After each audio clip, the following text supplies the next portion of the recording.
Panther fans, welcome to the C3 Friday Free-For-All. Tony Dunn filling in for the Honorable Cody Lashney tonight. We'll see if I can roll like he does in the most literal sense.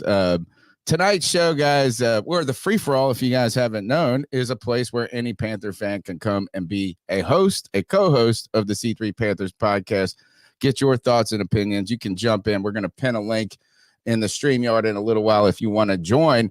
Tonight's show, I guess we're going to be talking about the Bears. Of course, we're going to be talking about Andy, the Red Rifle Dalton, and this offense, if they can take down a Chicago Bears defense with no offense on the other side to support it. It is a revenge game for the Carolina Panthers, who may go down as having the worst trade in history. And I'm sure some people want some revenge against the Carolina Panthers like DJ Moore. Will he pop off a big play this year? Also, at what point does the Panthers record turn bad enough to where Bryce Young needs to start or should start or could start to see how he could develop in preparation for the 2025 draft? My name's Tony Dunn. It's the C3 Panthers Friday Free-For-All. Let's jump around and welcome the guys that really are the show. Panther Pickle, how you doing, my friend? I'm doing great down here in, of course, Eastern Tennessee, where just a rock throws from the mountains where the storm was. But we might be down, but we ain't dead. Carolina Panthers, we need you to go out and get us a win Sunday. Get that W. Get that W. Kyle, man, how you doing, my friend? Good, buddy. How are you? I'm hanging in there. I would say this is that generally going into the weekend, we were just talking before we went on air about how much we're all working and things like that. Is for a long time on Sundays, I've wanted to just go to work on Monday. The last couple of Sundays, though, I've said I don't mind Sunday. Kyle, the Carolina Panthers have given us some decent football to watch the last 2 weeks. Absolutely. You know, there's offensive production. You know, there's cohesion on the 53-man roster that somehow wasn't really there or was kind of slipping away. So we'll see what this very passionate and inspiring, hopefully, game brings on Sunday. And the always upbeat, optimistic, and really just a person that makes me happy to talk to every time. These ill skills, brand ambassador. How you doing, my friend? I'm doing fantastic. We got the patriarch back on the Friday free-for-all, leading the way. That's right, the professor, the man that started the pod, the man himself, the emperor of all of C3 Legion. Tony is leading the way tonight. I'm excited about the show. We got a big matchup Sunday. We got to keep pounding these Chicago Bears. We can't let them guys get this win on us this weekend. We got to get fired up, and we're going to talk about what these Panthers can do against Chicago this Sunday. Let's roll, Tony. I would, you know what? I almost straight went into the numbers 252-228-5096, but there's no need to take calls. That's how much of a robot I am half the time in the beginning of the show. You guys know what to do. Smash the thumbs up button, subscribe. You know, if you feel like it, share the show. Actually, that would be the greatest thing you can do. Become a C3 super fan for $1.99 or just hang out and give us your time. That's the greatest donation you can have. Let's start with Carolina Panthers. Look, we on the post on Tuesday night show, we talked a lot about the last week, so we can come back and circle around last week. Let's look ahead to Chicago. The Carolina Panthers now 1-3, right? Is that right? Yeah. 4 games in. Yeah, 1-3. Heading to Chicago. I believe they are significant dogs when I say maybe 3. I'm going to look it up. The Carolina Panthers on the road. I guess there's a lot of stakes. So let me just outline it for the people that are listening a little bit. Is the Carolina Panthers 2 years ago traded from like 8 maybe or something like that, 9 to number 1. Yeah, with the Chicago Bears. Gave up 2 firsts, 2 seconds, maybe a 5th in there. DJ Moore was part of that trade. To go and get their choice of the litter of quarterbacks, they ended up selecting Bryce Young. Carolina has, in the last couple of weeks, just 2 weeks ago, benched Bryce Young and opted for veteran Andy Dalton. and the Carolina Panthers have become at least a watchable team since then has happened. There were a lot of stakes at hand originally and initially when the Carolina Panthers made that trade. Now that it doesn't look like Bryce Young is currently ready or may not even have a future for some people in some opinions. I'm not sure about that myself. That this trade, terrible. There's a lot of revenge. There's a lot of salt. There's a lot of salt. I'm salty already thinking about this. Both sides want to win this game, guys. Both sides, both teams, and I know every week both teams want to win. I know this, but I think there's stakes at the front offices for both of these teams. Kyle, I'll open it up with you. What do you think the stakes are? Carolina Panthers 1-3. How can this game have stakes? Oh, this game has got passion written all over it. Every single person that's going to be on this field is going to want that win. Just a little better than everybody else. You know, I for one personally have been. This was the game I circled on my calendar when I got the schedule at the beginning of the year. You know, I was most excited to see this game because of the because of the trade, because of DJ Moore, because of all the factors. There's so many different factors that go into this game that I don't think you can just point to one thing. I think that's why it becomes such an important game and such a very passionate game that we're going to see, hopefully. I think that's right, passionate. I think, Pickle, what do you think about if we looked at it from the Bears' perspective? The Bears, you know, in some ways got to fleeced us to some people's standards. Yep. They went and got their choice of the litter, their quarterback. They got the number one choice, and Jaden Daniels out there just shredding it right now. Mm-hmm. Caleb Williams, I wouldn't even say a good start. I wouldn't even say a modest start. He had one game where he, I think, won or was part of a win, 160 yards and maybe a tutty. What do you think the stakes are for the Bears, dude? Well, it's pretty big. I mean, contrary to some Bear fans' belief, they are last in their division, just like us. We are 1-3. They are 2-2. It's not that they're world apart above us. They did rebuild. In their rebuild, they did it the correct way. They went and sparked up their offense before, and they claimed they did that before they went and got their quarterback. Well, actually, that's false. They did that because they drafted Justin Fields without being ready, and their offensive line is still not ready. They were real good last week at stopping the run, but the weeks before that, they weren't so good. So the Chicago Bears want to profess themselves. And listen, I listen to NFL XM radio, and there's professionals on there point to a way Panthers could win this game. First, we got to stop the run. That's not going to be that hard because their running back looked good last week, but he didn't really look good before that.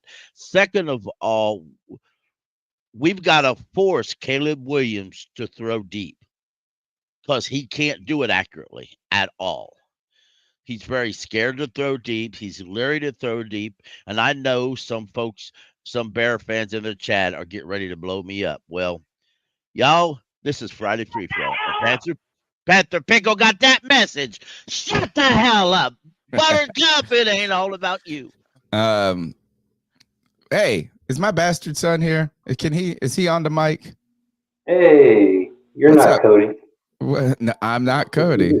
I am not Cody. I am a mobile Cody. That's rambling, Cody.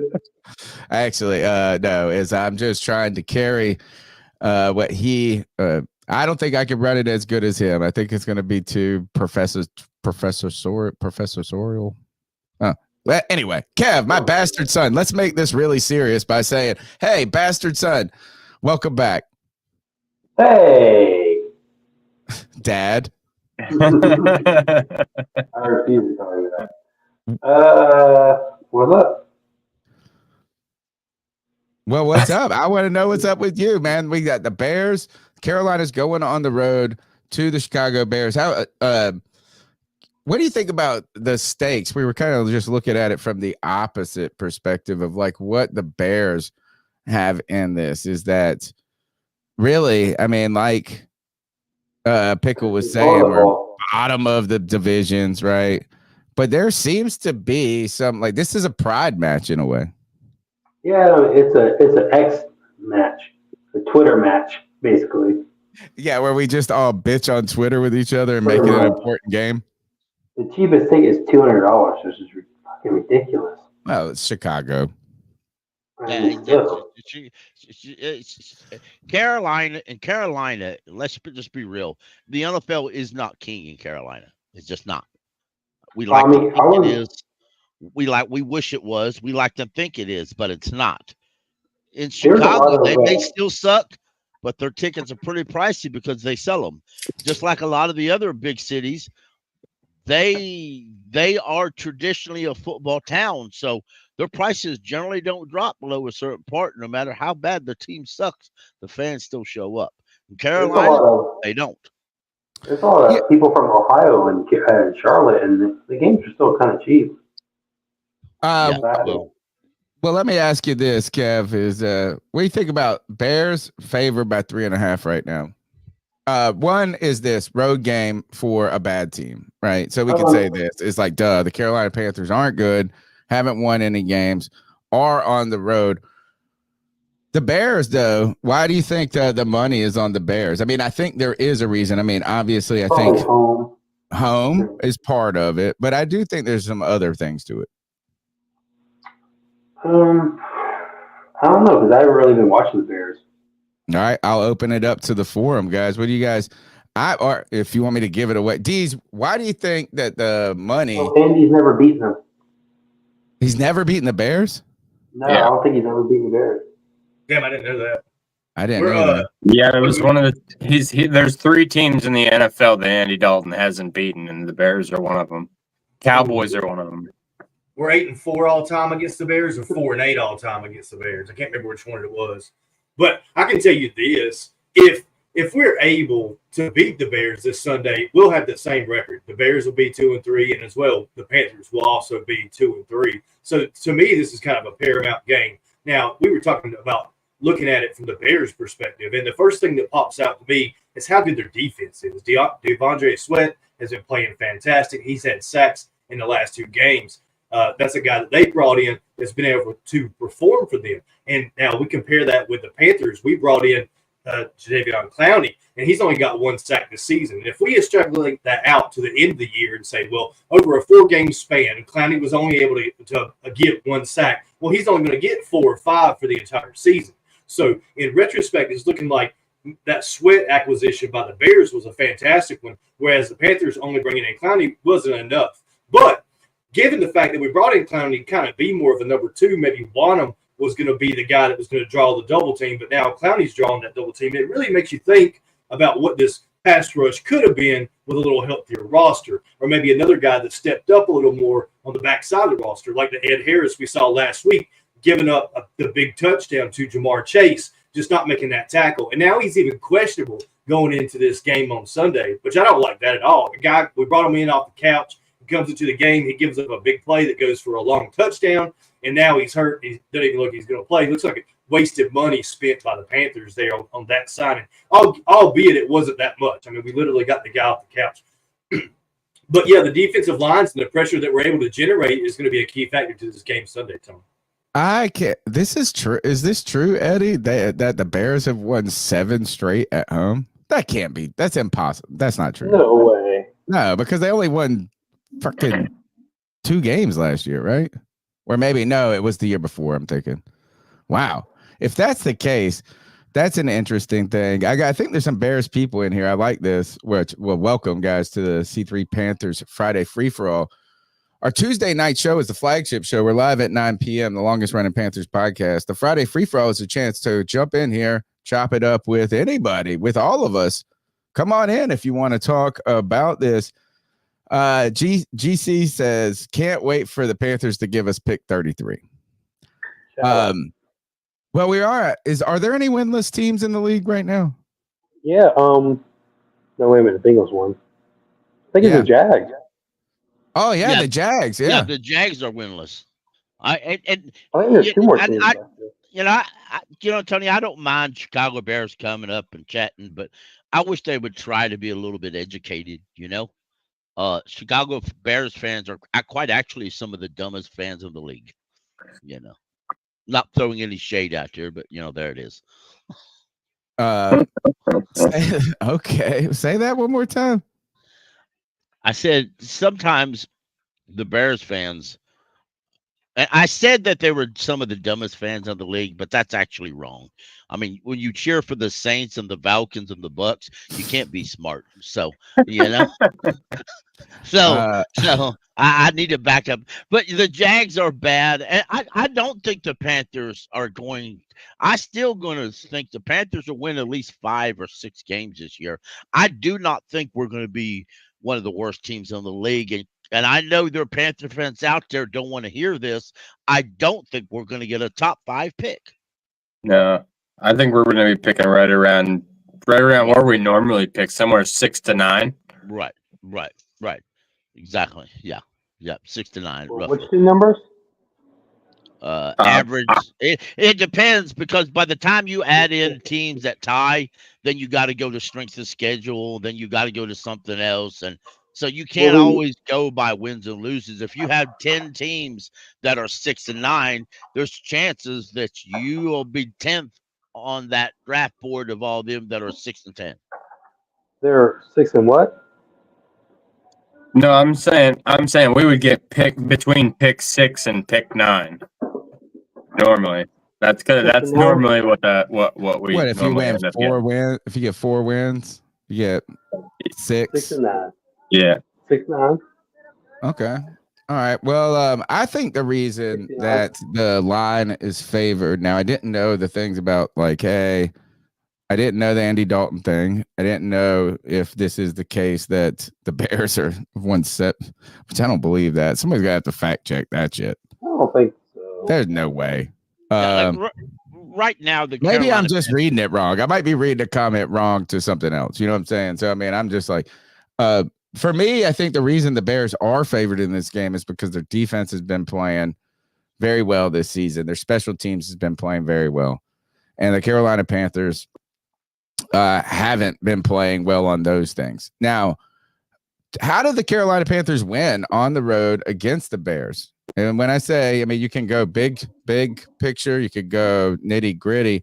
Deez, your thoughts on what Carolina can do to I guess continue.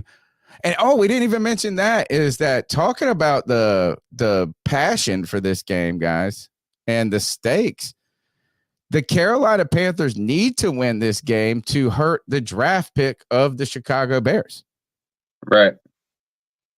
And to put that sliver of doubt, because every Bears fan is talking about how they got the better pick in Caleb Williams versus our Bryce Young, and that may be the case, but we have to go out there and beat them to show them that Caleb Williams isn't ready either, and he probably should have sat, and they probably should have rolled with Fields for 1 more year.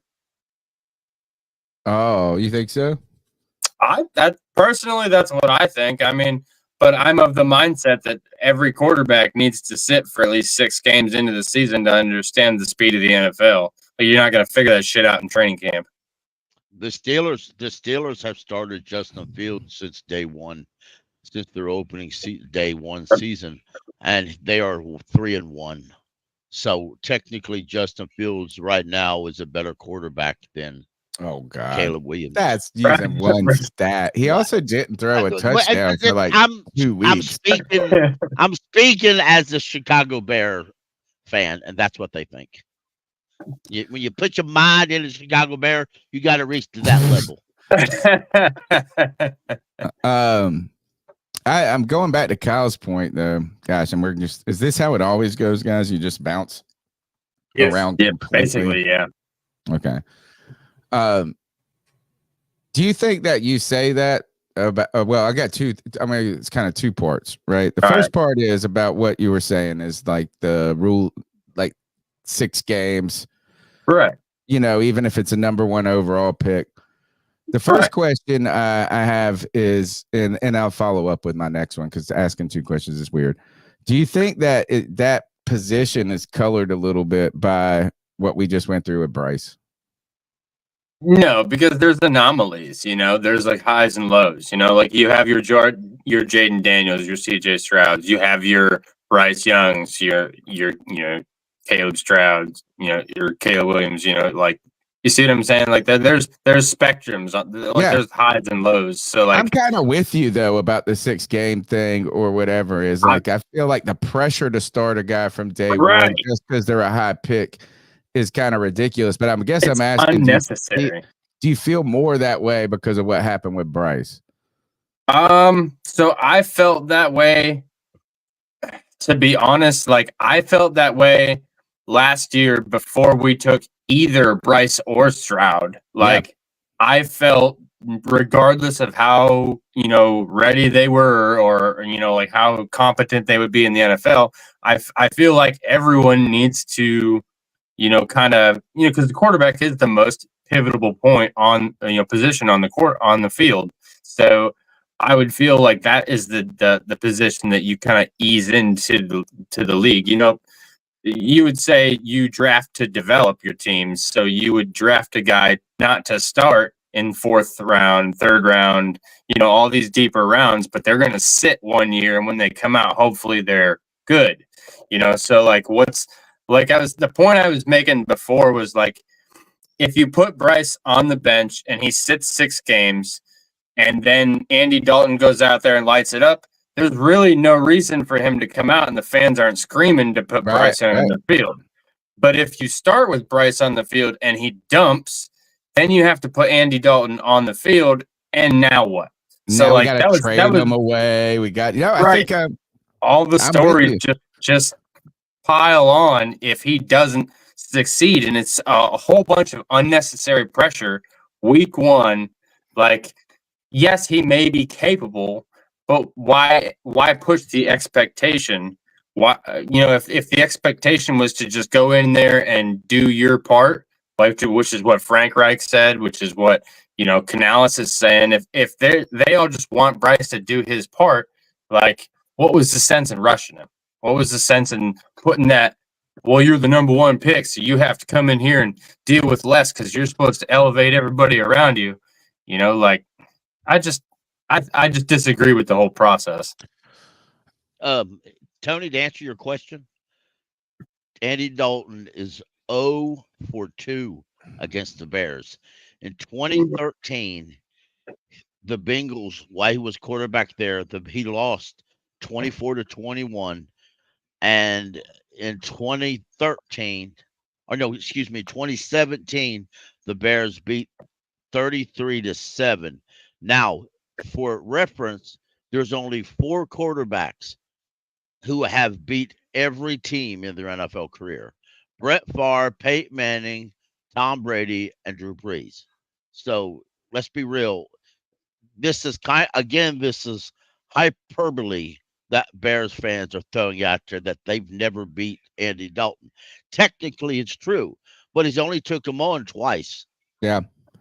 Eddie says he just checked. Last home loss was Minnesota last year, 1913. What week was that? Just a question for you. And I wanted to talk about, following up on Kyle's comment, what Bill Craven said. He said, but there's Daniels, and Daniels is this year's CJ Stroud. Like Kyle said, the anomalies, though, in a way, what I'm saying? We look at these very extreme examples, in a sense, from Stroud to Luck to now Jaden Daniels. But none of those guys were first overall picks. Exactly. And I think there is a pressure that comes with the number 1 overall pick to start that wasn't there for CJ Stroud and Daniels, where I think it would have been easier to pull it off with Houston last year or the Commanders this year. Say they didn't start these guys, it wouldn't be like, oh my God, we're not starting. I think there's less pressure there. So there's this weird pressure to start a guy. But man, it's boom or bust for the number 1 overall pick, isn't it? I swear it is. There's I feel like you need top 3. I feel like you just need to get in the top 3 and you'll be okay. And just let somebody else take the pressure of the pick. I know that hindsight's 20/20, D's, but Kyle makes a great point. Like last year, having easing Bryce Young in could diminish some of that pressure internally. Absolutely. And a lot of Panthers fans were screaming for it. As we started off that season last year, taking sack after sack, I was starting to feel the same way, especially by week 5. I was like, really, don't we think we're going to mess up this guy, let him play behind this porous offensive line and taking multiple sacks each and every game? Some of them were absolutely brutal hits. I didn't like the idea of leaving him in there. I didn't feel like that was a growing or a learning opportunity. I feel like that was an opportunity just to get hurt. And I'm surprisingly, Bryce Young never did get hurt. But clearly we hurt him as far as his confidence. And we saw that in the first 2 games of this year. It has been that way for a long time. You are pressured if you take the number 1 overall pick to start right away. Look at the comments of Tom Brady just last week or the week before. What did he say? He said these teams are putting out these rookie quarterbacks and dumbing down the game and dumbing down the playbook to fit where those quarterbacks are, rather than playing a more experienced quarterback that has the time and the craft into the game that can run a more complex offense. And I think the Panthers fans should fully understand those words from Tom Brady. That's exactly what we saw from week 2 to week 3. Week 2, we saw a ton of passes to the flats, screen plays, short throws, not a lot of work in the progression deep down the field. We didn't see any of that. But then week 3, it was like somebody flipped the light switch on. Andy Dalton's firing the ball down the field. We throw for 300 yards and 3 touchdowns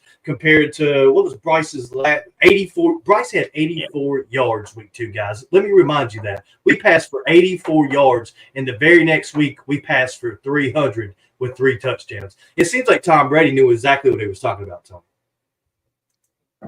Yeah, it's kind of difficult, especially when you say, I wanted to see this too. Let me see. There is a Did you guys see the Trevin Wallace talking about how he went in? I'm trying to find the clip. I thought it was Sheena that put it up.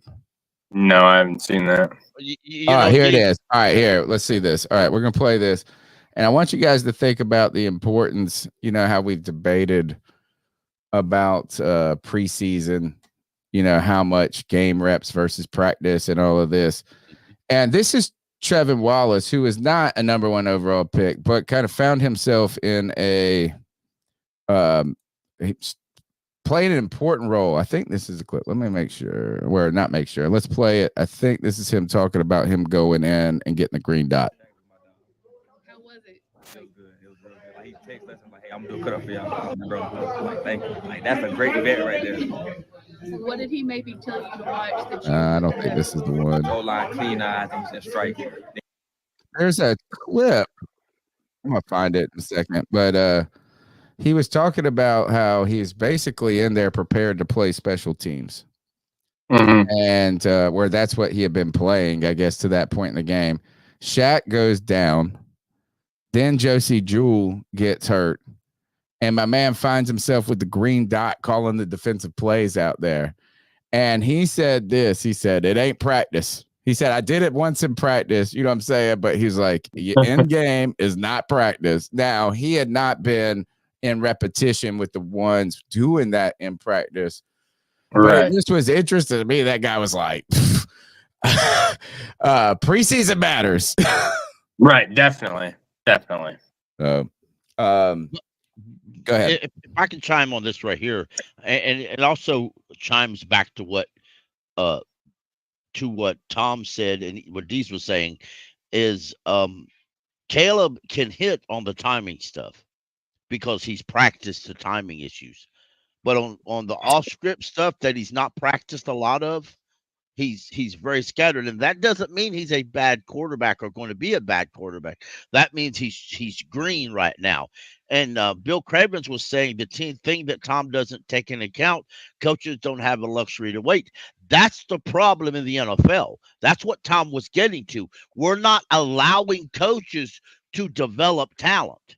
Right. We're not allowing them to develop not just quarterback positions, but other folks. We're not allowing them to develop. That's why the NFL has cut the game into what it is today, because to make the game easier for the young guys to understand because they're not being taught that correctly in college. So when you take a guy that doesn't, you take a defensive guy that doesn't understand a lot of zone concepts, he comes into the NFL and he's a high pick. He's got to play anyway. So they stick him out there. When he fails, it's his fault. It's not the fault that he shouldn't have been drafted where he was drafted, or the college should take into account that their neglect of him, because the college coaches have to get their wins so the boosters are happy. So, you know, in the end, all people wants wins, and when they don't get it, they want to cry this young guy's a bust. When in actuality, the young guy was never given a chance to develop. I don't think we need to look much further than Baker Mayfield, a guy that was jettisoned from the Cleveland Browns. They no longer wanted him to be the starter. The guy won Rookie of the Year, set records for touchdowns in that passing season for rookies. And then he was sent on here to Carolina, has a horrible time here because clearly the team wasn't where we thought it was. And clearly the team isn't and wasn't where the front office thought it was, because we had no business trading up for the number 1 overall pick.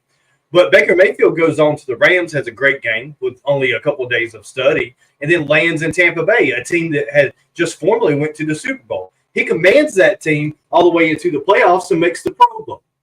So once again, you see where NFL teams aren't giving their quarterbacks time to develop, because the way that quarterbacks are paid now, like we saw that Trevor Lawrence contract and many others, that they're on a timetable that doesn't lend to players developing. Because Tony likes to talk about how defensive linemen need 3 years.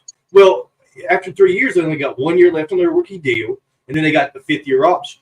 And you can't tag them. You can tag them one time, but if you tag them again, their salary doubles. So, yeah, I mean, I agree a lot of that. It is a hard path to get these guys, give them time to develop, because of the way that contracts are now, the way the salary cap is now. Now, I think there's a lot of things that need to be looked at and redone to clear some kind of runway for these guys to have the opportunity to take off. Because the fact of the matter is, your average stay in the NFL as a player is 3 years.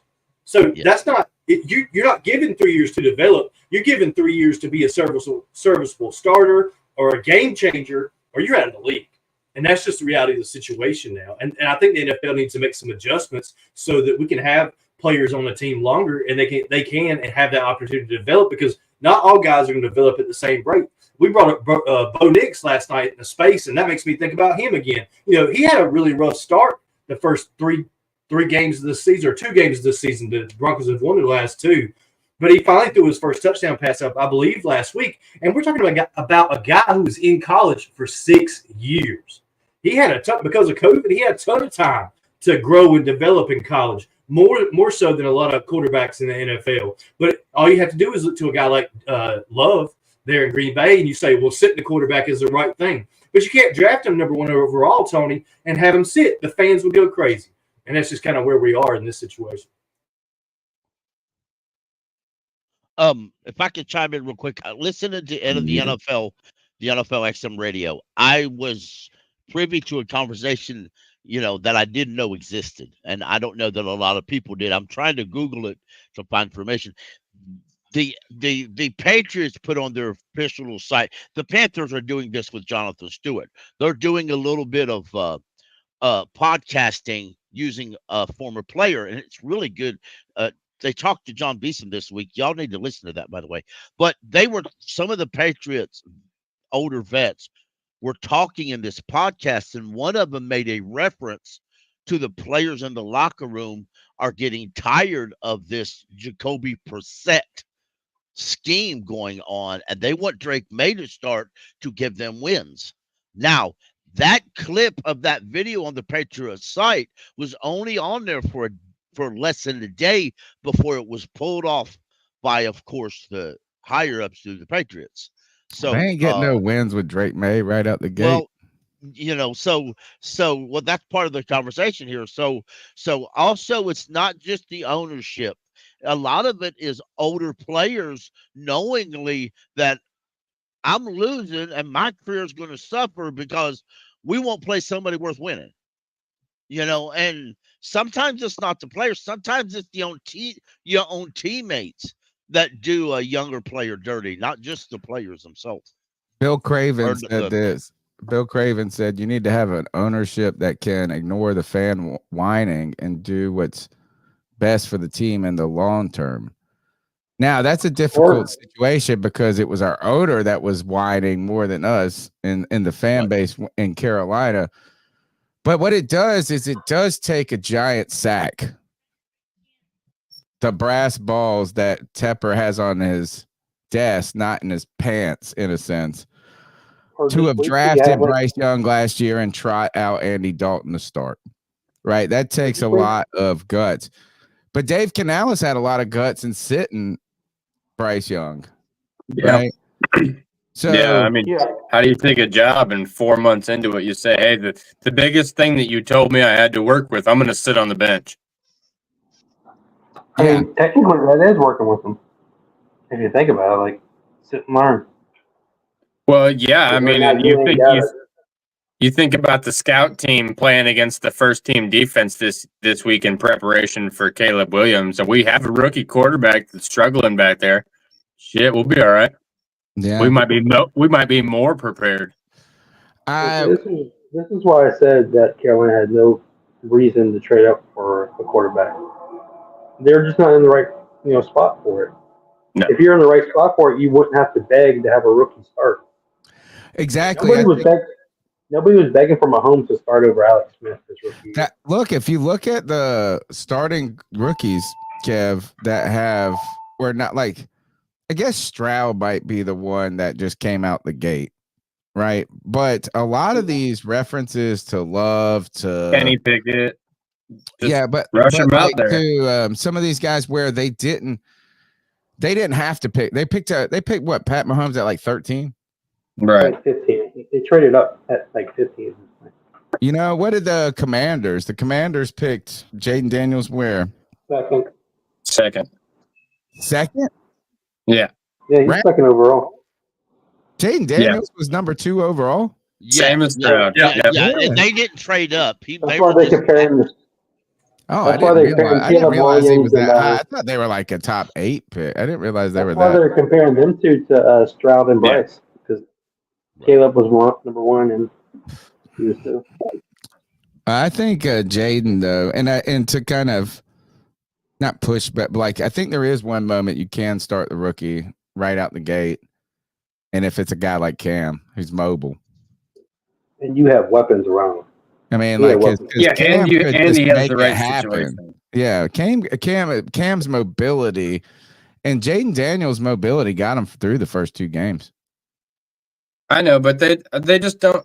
You don't hear of many players learning how to read defenses in college, and they don't learn a lot of reading defenses at an NFL level in training camp because it's vanilla defense. They're just in base shell shit. They're not going to show you their exotic looks or anything. So these quarterbacks, that's the first time that they've ever seen this besides sitting on the couch on Sunday. I think Patrick Mahomes said he didn't start reading until like year 3. All right, we've got Anthony from Charlotte joining the podcast. What's up, Ant? What's going on, boys? What up, man? It's the Friday free for all. It sure is indeed. What are you eating on? I got some Shake Shack here. I've been working, so I just had to stop and get a bite. I'm just starving. Right. But what are we talking about here? The quarterbacks? Yeah. I guess I don't know. We've kind of bounced around a lot from, we started with how the Bears are favored by 3.5, what the logic behind that was, and then the stakes that are there. Basically, fair. Yeah, I think so. I think the line's fair. No team, neither us or the Bears have been necessarily impressive this week. I think you could just chalk it up to they're at home, and I said this, man. I don't know when time we won on the road was at Chicago. I don't know when that was. Well, I know we beat the fuck out of them in the playoffs in 2000. Like whatever. That was awesome. That was awesome. Now I think they won a game against it. Didn't they beat us with another? Yeah. When did they go? Didn't they go to the NFC Championship?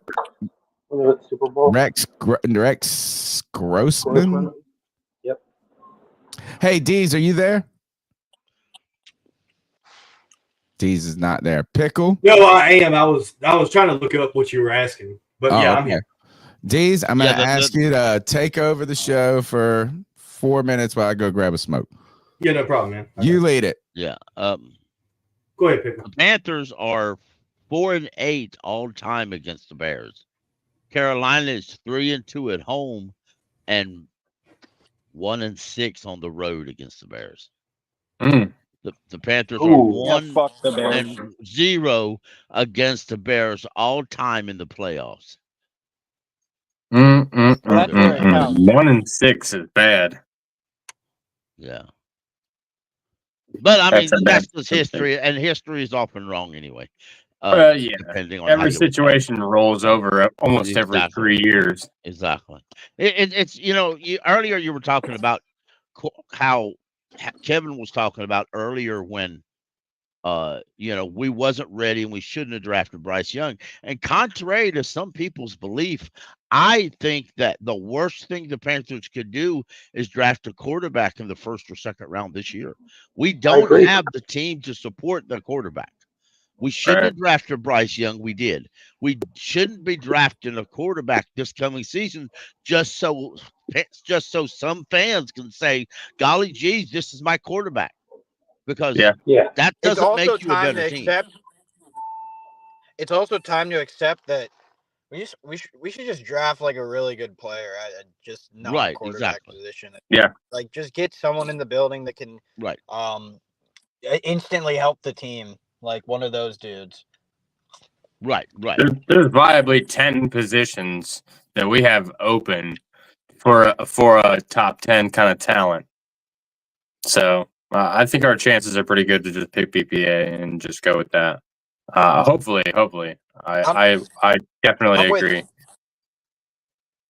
Go ahead. I was just gonna say, I'm kind of with. I think this was maybe Kevin that said this early in the week. I think we should probably most likely look to draft a defensive lineman, honestly, because can't stop the run still. Yeah. We've averaged like 4.6 yards per carry against us last 5 years average.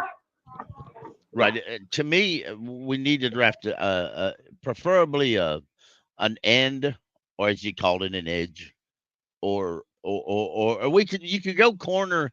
Corner's probably not a bad pick, depending on where you're drafting. I want to end. I'm not in favor of drafting.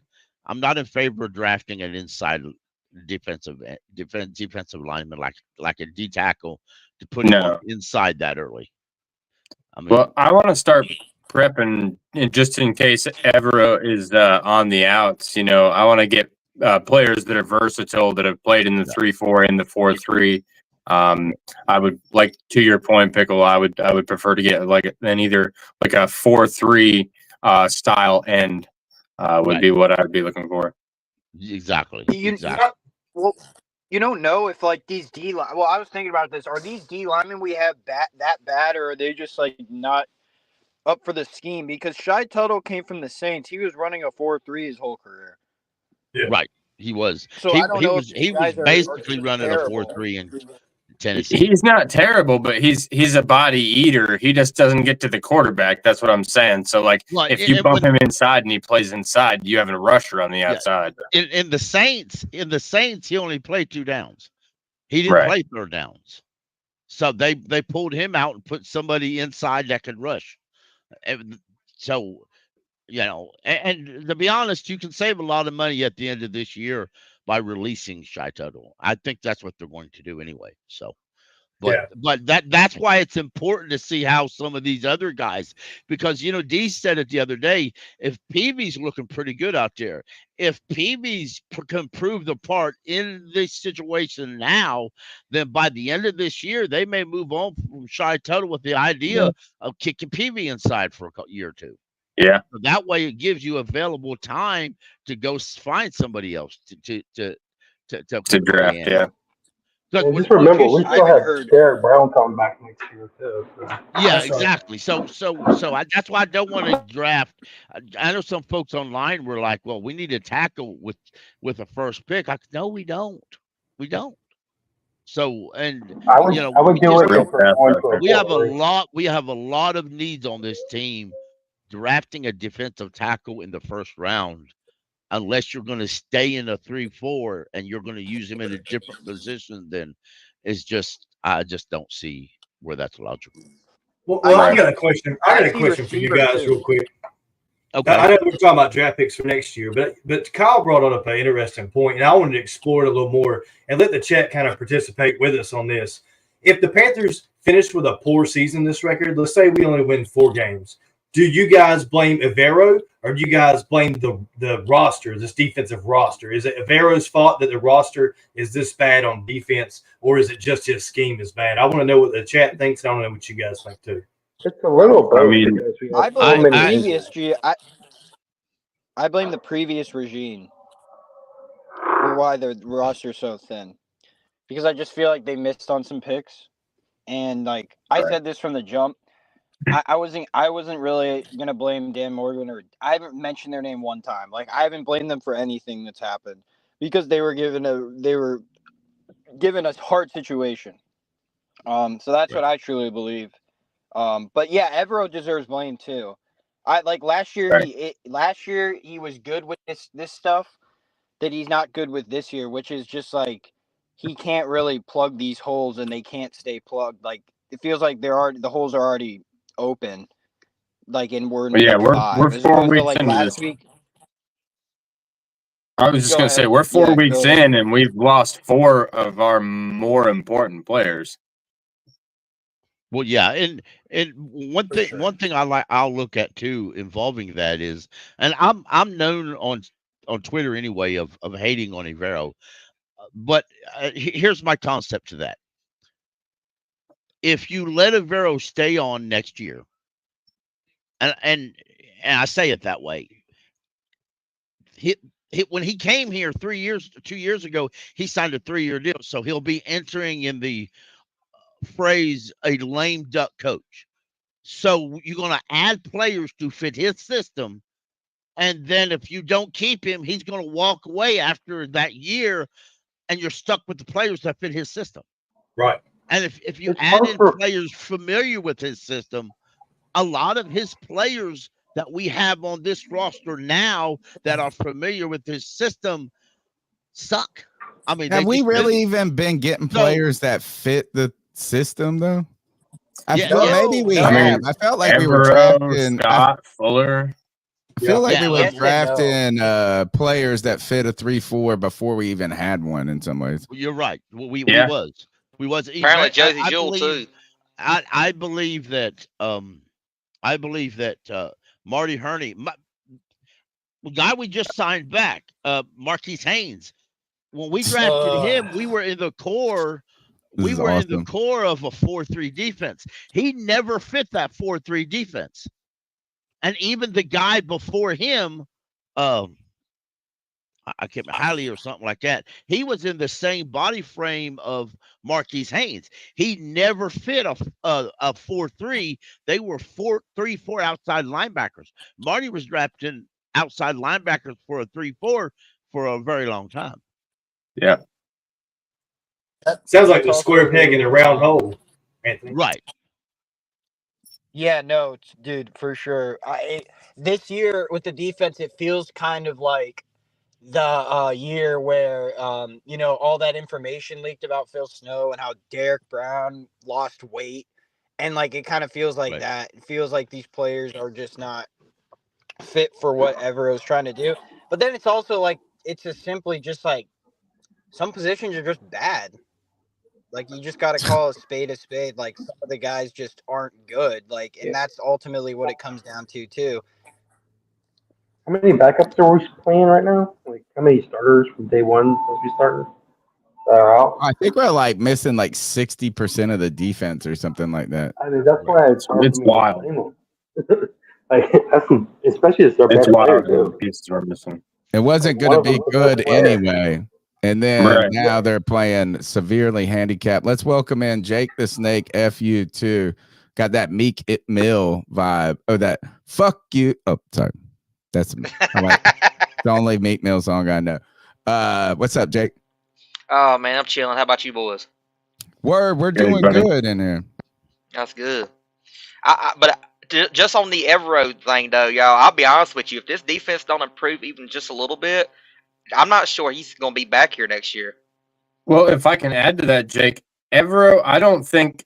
I mean, correct me if I'm wrong, but I don't think Evero has ever signed a second contract at any job that he's worked as a defensive coordinator. I'm pretty sure he lets his contract run out and he goes. And the end of his contract is the end of next year. So, I mean, we have the viable option at the end of 2025 to switch to back to the 4-3 if we want to. In Denver, before us, he was only a defensive coordinator in Denver. Now, Denver, he took head coach interviews and he didn't get it, and he asked to be removed. He didn't want to be with Sean Payton. He didn't want to be Payton, so they gave him his permission, and he signed with us and got head coach money. So that being said, you know, and last year there was a lot of folks wanted Evero as DC. And he even got some head coach interviews. Some of those who gave him a head coach interview all of a sudden wanted to hire him as a defensive coordinator, and he remained silent because he can't say, yeah, I'd like to go there. Now, did he mention anything to Tepper or Canales? We don't know this. We probably will never know this. But I agree with several folks in the chat. I don't think Evero is going to be here next year. And I believe that they're going to use this opportunity to move on. Now, it would better suit us if he got hired as a head coach somewhere, but I don't. He's not getting hired as a head coach now. Yeah, you know. Hey, and, last year he could have maybe because the defense overperformed on a terrible team. Right. Kyle looked at a few folks that have ties to Canales and the Seahawks.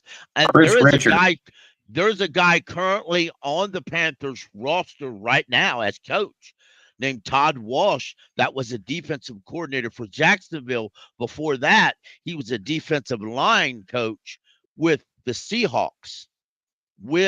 Dan Morgan and David Canales were both there. So he's already on the roster. It would not shock me for Todd Walsh to be given the reins as DC, us switch to a 4-3 defense, who Todd Walsh is familiar with, and let's see how things are. But there's a few guys out there I'm going to throw out there. If the Jets continue to look bad and they can their staff, you know, remember Kyle said him and Chris Richard. Chris Richard's the other guy I was talking about. Sala could be a defensive. Rob He could, Tony. He could. I would love it. Yeah, and he could. Sala is exactly like Matt Rule. Like he's better than Matt. Like he knows what he's doing on the defensive side, but from a head coach perspective, he doesn't know what he's doing. But or he's got the fucking Jets. He's got a fucking. It's a. Yeah. Or Aaron Rodgers could be good there. Yeah, in my opinion, Robert Saleh got. Well, just to be frank about it, Robert Saleh got screwed by the ownership for saying, oh, yeah, bring Rodgers here. Oh, Rodgers wants this guy for an OC, even though he sucks. All right, sure, we'll bring him here. Oh, you want this guy? Sure, we'll bring him here. And now Robert Saleh's like, that sucks. This is not winning. Is it true that they're getting into it? So I got to take the heat for it. Rodgers just wants, that's a bad situation. Well, look, they make that field goal at the end of the last game. The win alone takes enough sting out of them not being able to do shit to where you can kind of put it off. But right now, you know, they lost to the Denver Broncos and the quarterback had 60 yards passing. So tough. Yeah, there. Actually, We couldn't even get that with Bryce Young. Let me ask you this, Anthony, and then I'll throw it, and then we'll pass it to everybody. After this week, we're in week 4, right? No, this will be week 5. This is week 5, yeah. 5. This is week 5. Who could be on the hot seat in the NFL after this week as a coach? Doug Marrone. No, Peterson, number 1. Doug Peterson. That isn't Peterson. I said Marone. Good God. Don't worry. Yeah, Doug Peterson is the easiest. That's right. But they're 0-4 right now. They go to 0-5. He's taking questions about losing the locker room. He looks panicked in his eyes. But who else could be on the hot seat? I have an answer. Let's go. I think you gotta throw Mike McCarthy on the hot seat. I think he's only back here. You got to throw Nick Sirianni. Nick Sirianni is the most idiotic. He's gonna get fired in the bye week. I mean, dude, bad practice. Bad practice. Get the fuck out of here. I agree with Nick Sirianni. Nick Sirianni will get fired. Will get fired at the end of this year. Don't mess with my Paisan. Doug Pearson might be fired. No, I'm a supporter of the Pisons, but this Paisan is just he disrespects the culture the way he acts. He's a buffoon. He's cooked. Like he's cooked. But Mike McCarthy, I tell you another coach that's going to be fired. What were you saying, Pickle? Kevin Savansky may get axed. He just signed an extension. And another long. Well, this is Browns, dude. Come in. No, I think you're right. I mean, look, I don't think you're out of the realm, but I was just adding that he signed it. And he'll go, in my opinion, personal opinion, he'll go into a list of coaches that have been screwed by ownership. And that list is very long. Well, yeah, but he's a 2-time coach of the year, and I think really this year's just come down to he can't run an offense with Deshaun Watson, and I feel like he's in a situation where they paid him so much money they got to start him. Right, and this may be another controversial topic, but Deshaun Watson's trade to me is the worst trade in the NFL here. I agree. Yeah, there is none close. I don't think that Stefanski should get fired. I think fucking Deshaun Watson should get fired. You're right. You're right. And they just extended him. They extended Deshaun Watson to a point they can't afford to fire him. I mean, well, here's the thing. There was something that came out that we're gonna know by the end of the year with these lawsuits. Like, if it does come down to it, he just be forced to retire at that point. Yeah, if he gets cut by the Browns, he's probably gonna just retire. He sucks because he sucks. The massages took the life out of him, man. Yeah, they massaged all his football skills. Maybe he doesn't have any life left in him. He's like, Tony. Maybe the truth is after he got his money, he don't give a damn. Or maybe that was like Tony, his life force. It's like eating babies or something, like drinking baby blood or something. Like maybe that's how he was getting his extra mojo. Well, you know what? Then remember Tiger Woods? If that's the case, if I'm the Browns, I'm bringing me a couple massage in that back door back there. I can't get some wins out of this shit. Tiger Woods once he gave up the hookers was toast.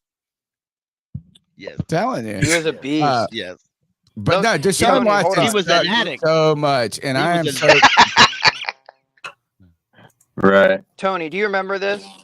I'm not gonna say the name of the site because you guys are sponsored by someone else, but you'd always talk about taking Baker yards, and it was always so low, and it never hit. And that's how I feel about Deshaun Watson. Like, I'm looking at these lines, and I'm like, dude, his passing yards are so low this week, but I just can't take it because I just not confident in him to hit it. That's kind of where he is as a player now. Like, what's the number? Like, his lines are always at like 180 yards on betting websites, and it's just like I can't take it because I don't even trust him to get that. That's how bad he is right now. How about Brian Dabo? Not Dabo. The ball. Yeah, he should get fired too. But the Giants head coach, Brian Daboll. What about Yes, Tom McDermott? that was my Yeah, answer. Dabo. That was my answer, Pickle. If I was going to Yeah. throw a name out here, or I think it could happen. They lose. They play. Ooh, they go on the road to the Seahawks, dude. It's gotta be And the Doug. Seahawks have only lost Doug one McDermott. game. Destroyed. Daniel Jones The is hot Jaguars dog water, coach. though. He's hot. Yo, No. what? Hot dog water. I got Hot dog. Well, I thought you I got said a Daniel scenario. Jones is hot. I said, well, that's your opinion, bro. I mean, I got a scenario that popped in my head. I saw someone on Twitter talking about this. What if Sam Darnold continues to ball out, they re-sign him, and then they're just like, we might as well just roll with him. They trade McCarthy to the Chargers, and then Justin Herbert becomes available. Do you go Yeah, I after saw Justin that same Herbert? tweet where he becomes a I'd Panther. take him. I'd take him. I would take Justin Herbert. Man, they are not getting rid of no Justin Herbert. No, I know. He might want out there, though. I think I'm going to go back again. Yo, I really think Canales doesn't want a rookie quarterback. We talked about this the other day, and Anthony chimed in. I don't think Canales wants a rookie quarterback. I think Canales wants a veteran quarterback. There's a reason why he did it several times in the offseason. He wanted a third-string veteran quarterback. All right, hold on to that thought. He wants someone that's at least. Hold on to that because we got one last hot seat to talk about, and then we're coming back to that. Is the question I want you guys to be thinking as we answer the last hot seat: is Dave Canales a QB fixer, or is he a old veteran QB fixer only? The last one though is this: could the Carolina Panthers get somebody fired this week by beating the Bears? And Matt Eberflus, get the fuck on, man. Let's fight. Not only do we get revenge, we get their coach fired. Yeah. I absolutely love that. I mean, I would love that because I would like to see if Bears fans actually come and eat their crow. Well, they have to beat the shit out of the Panthers to even look like they because the amount of shit that the Bears fans have talked about how much they've fleeced the Panthers in this trade. Caleb Williams has to come out there and beat the shit out of the Panthers for that statement to be true.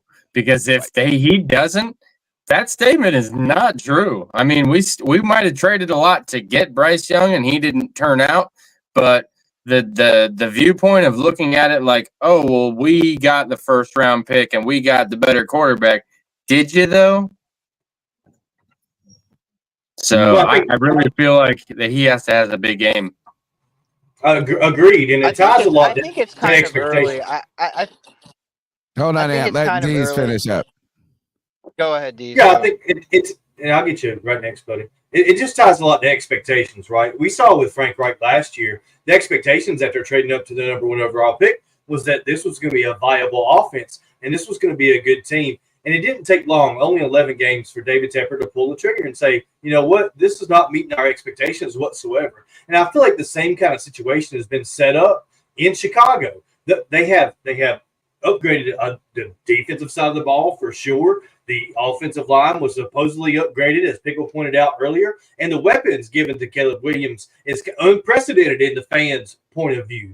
They've never seen a rookie quarterback with so many weapons. How many times do we hear the media say that? But the product on the field hasn't matched those expectations. So, yes, I think Eberflus very well could be on the hot seat. Anthony, go ahead.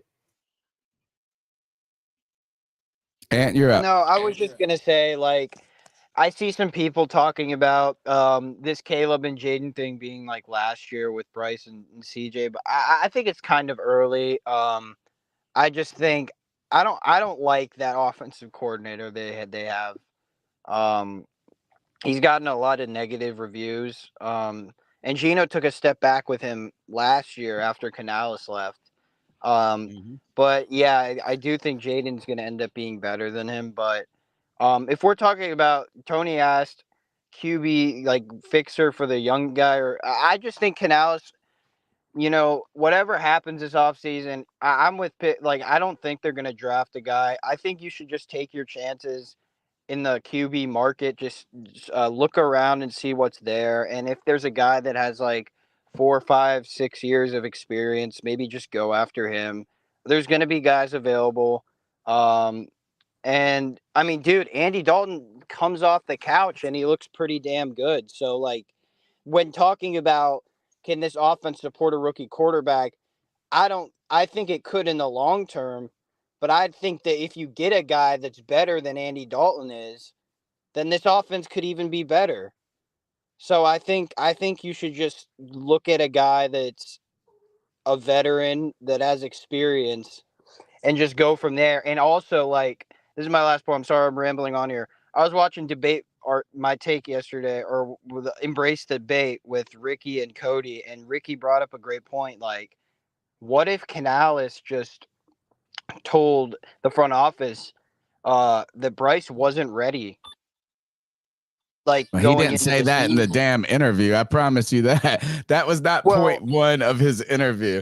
I would like to be your head coach, and I believe that your number one overall draft pick that you traded 2 firsts, 2 seconds, this needs Well, time. I think, yeah, but I also think he's not going to come out and say, like, yeah, Bryce has some, kinks in the road. He's got to fix this and that. Like, what I meant by that was, I think once they got into playing and practicing, I think he just saw that maybe Bryce was a little behind schedule. And I just don't think he expected that. But I don't think he only took the job because of Bryce. I think he took the job because there's only 32 head coaches in the league. And, I mean, if I got offered the job, I'd take it too. So, I'm not blaming him for what happened with Bryce.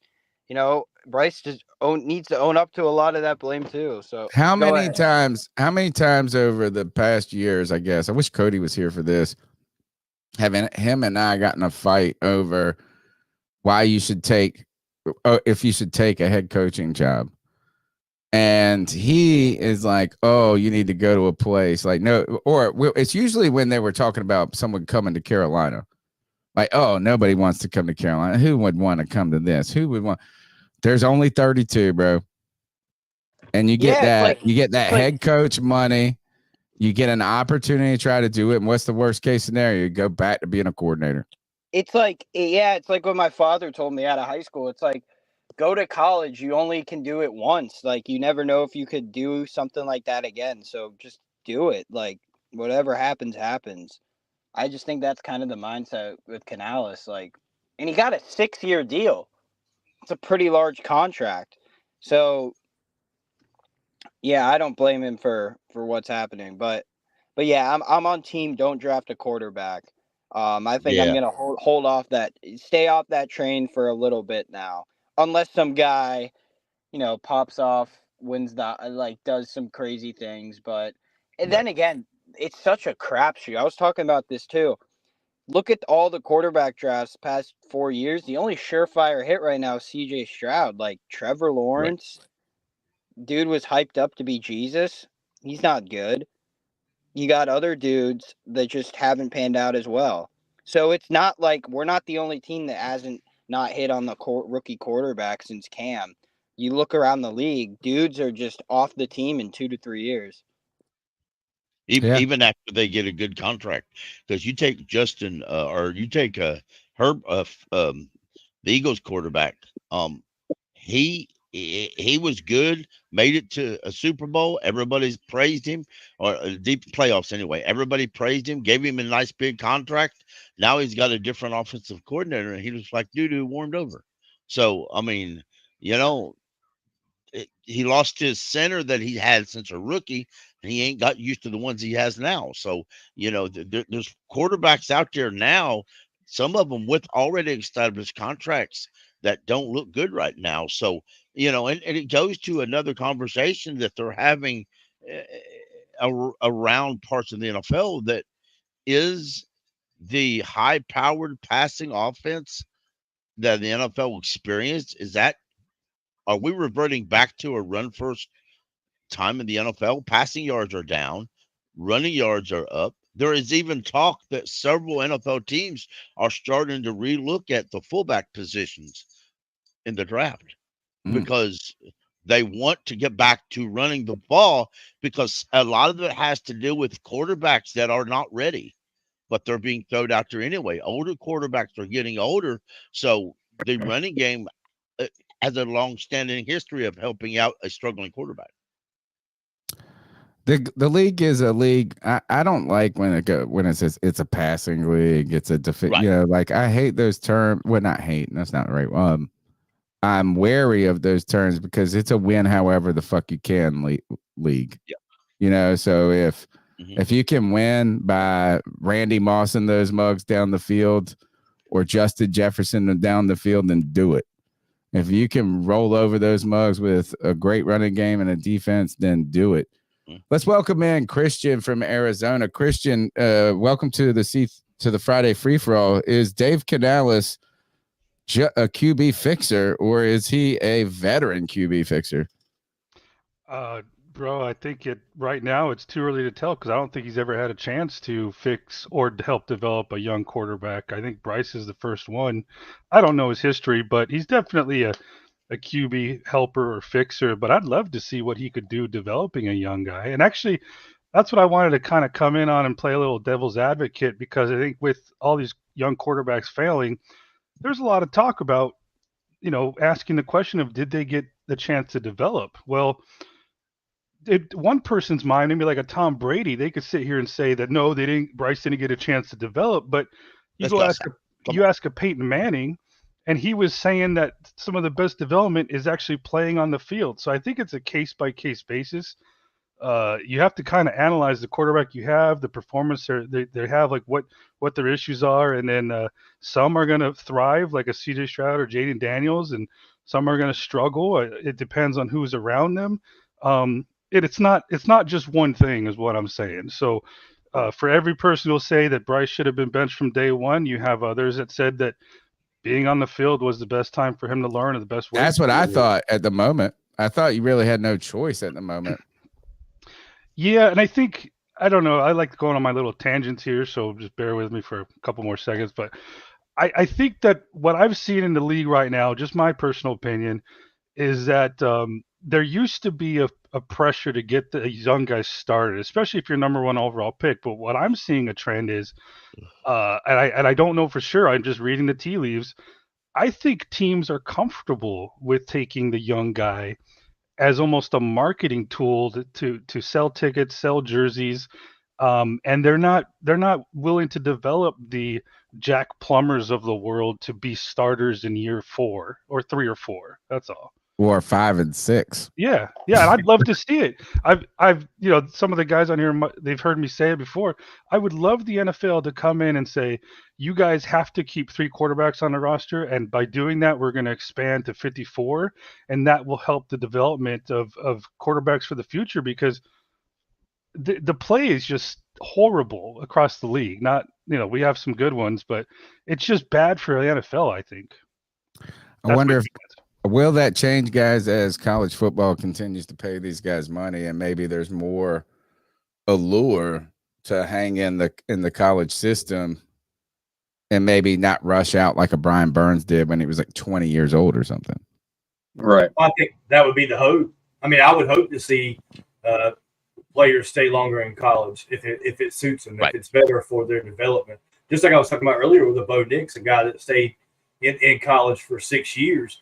And, already the Broncos are starting to see dividends from that. Sure, he looked rough week 1 and week 2, but already looking a little better with his first touchdown pass in the NFL last week. So maybe that is a trend that we see going forward. I've never liked plucking the guys from the college ranks so early and thrusting them into these roles against men in their 30s or even mid-30s in this case in the NFL. I don't think that's fair for a guy that's barely 20 years old. There's a lot of mental development. There's a lot of muscular development. All these things need to take place. And I know, Tony, you've been an advocate of that for guys on the defensive line. And it only makes sense. Some guys, maybe like Anthony Richardson, may have good muscular development coming into the league, but at a young age. But I think that's a rarity. I don't think that's normal for most men. Typically, a man will peak out in his muscular development in his 30s. So I tell you one thing is there's only a handful of freaks like Julius Peppers. Other than that I think we all are just hoping these guys are on that. I like this comment. Just be 327. Commanders fan. He said Chicago fans mad because they picked the wrong one again. Well, you know what? Y'all are happy because you picked the real one, dude. Jaden Daniels looks like a cross between RG3 and Lamar. Yeah, he looks good. Tony, Yeah, let me ask everybody a question. The offensive coordinator for the Washington Commanders is Cliff Kingsbury. Yeah. Yep. The former head coach of the Arizona Cardinals. Well, you know how the NFL is. They're going to start giving Kingsbury some of this credit for Jalen Daniels' play. Yeah. That's how the NFL works. Does Kingsbury get hired as a head coach at the end of the season? I mean, if I just almost called him Lamar. if Jaden Daniels is rookie of the year, I think it would be silly to think that he wouldn't be getting interviews. I live in Arizona, so I heard a lot of the whispers from fans and everyone here, man. For their sake, I would sure hope not. That guy, I think he's just a coordinator. He's probably a good passing game guy. Just no. Oh, y'all are mad. I mean, a lot of people want to give Kyler Murray all this credit. I just haven't seen it, and I know he's been in the NFL for a while. I know he's already got paid, but I'm still in that bunch that says, "Show me what you got," and he ain't yet showed me. I mean, can he run good? Yes. So that tells me that if somebody got the white he hair, also has a fucking missile, dude. Running, yeah, but that's nice. He's got a missile and he can run fast. How accurate is those that are missile? things that are good in the NFL. He's just a little mighty mouse. Did he beat the crap out of us last time we played him? I don't remember. Or did we win against the Cardinals under Matt Rule? Maybe it was Matt Rule the last time. All right, let's how about this? Well, if you guys want to talk about that more, let's do it. I could swear that the last time we played the Cardinals was when Cam Newton. It was when Cam Newton came back. Cam Newton came back. That's right. I'm back. Yeah. Oh, Yep. you're right. You're right. That is right. Now, listen, dude. Ain't nobody hating. There's a link. Yeah. Click that link and come up and the join link us. is pinned in YouTube if you guys want to come in and join the Friday Free For All. The Friday Free For All is a show, unlike our flagship show on Tuesday night at 9 p.m. This is a show where anybody can be a host of the C3 Panthers podcast. And actually, really, it's turned into like maybe the powerhouse show where the Legion is just running the shit here. I want to talk about, and I'm going to let you guys start and just go with it. What is the story? Jonathan Taylor. Not Jonathan Taylor. Jonathan, what's our guy? The guy that we just, I don't even know his name. Jonathan Brooks. Jonathan Thank Brooks. you. I'm sitting here thinking of Jonathan Taylor, the running back for the Colts. I was thinking Jonathan Brooks, who I want to be Jonathan Taylor today. No, Jonathan Brooks was on the PUP list. I mean, right? Is the PUP is through 4 weeks or is it 6? 4. I was 4. Or PUP. It's 4. What are they doing with him? What do you guys think is going to happen with him? I think they're being the injury report. I think they're being slow with them, Tony. I think they're being overly cautious with them, which I think they should with how Chuba's playing. Chuba's playing out of his mind right now, y'all. Well, it's not. They're going to put him on long-term IR then because he's not right now on the Panthers injury report for week 5 that I can see. He still Canales said last week that him and DJ Wonnum wasn't quite ready. I thought they had to activate him or put him on. There's a time limit. Oh, okay. There is a time limit. Weeks. Okay, I didn't know exactly the time limit, but you're right. They got 2 more weeks, so next week they can move him up. Here's the note though for those who don't realize it. Shaq Thompson has yet to be placed on injured reserve. That tells me they are eyeballing putting Shaq on IR and activating somebody off injured reserve. One of these guys ready to come off injured reserve. They're just waiting by their time at doing this. Now there are several people, but let's also understand if you hypothetically say the 3 that he talked about the other day that's been practicing, right? The defensive tackle Cremedy, Ian Thomas, and I can't remember the other one. Amari Barnway? Yeah, I think it was Barno. All right, then you take those three and you add in Brooks, hypothetically, and DJ Wanham. That's 5 people. You're going to have to clear 5 roster spots off this roster. So when you look at the roster, understand if you take all 5 of them in the next 2 weeks and add them to your roster, 5 people have to go. Shaq will automatically be one because we know he ain't playing the rest of the year and he ain't placed on IR yet. So the other 4 has got to come somewhere. Yep. So that's the question where they come from. You're muted, Tony.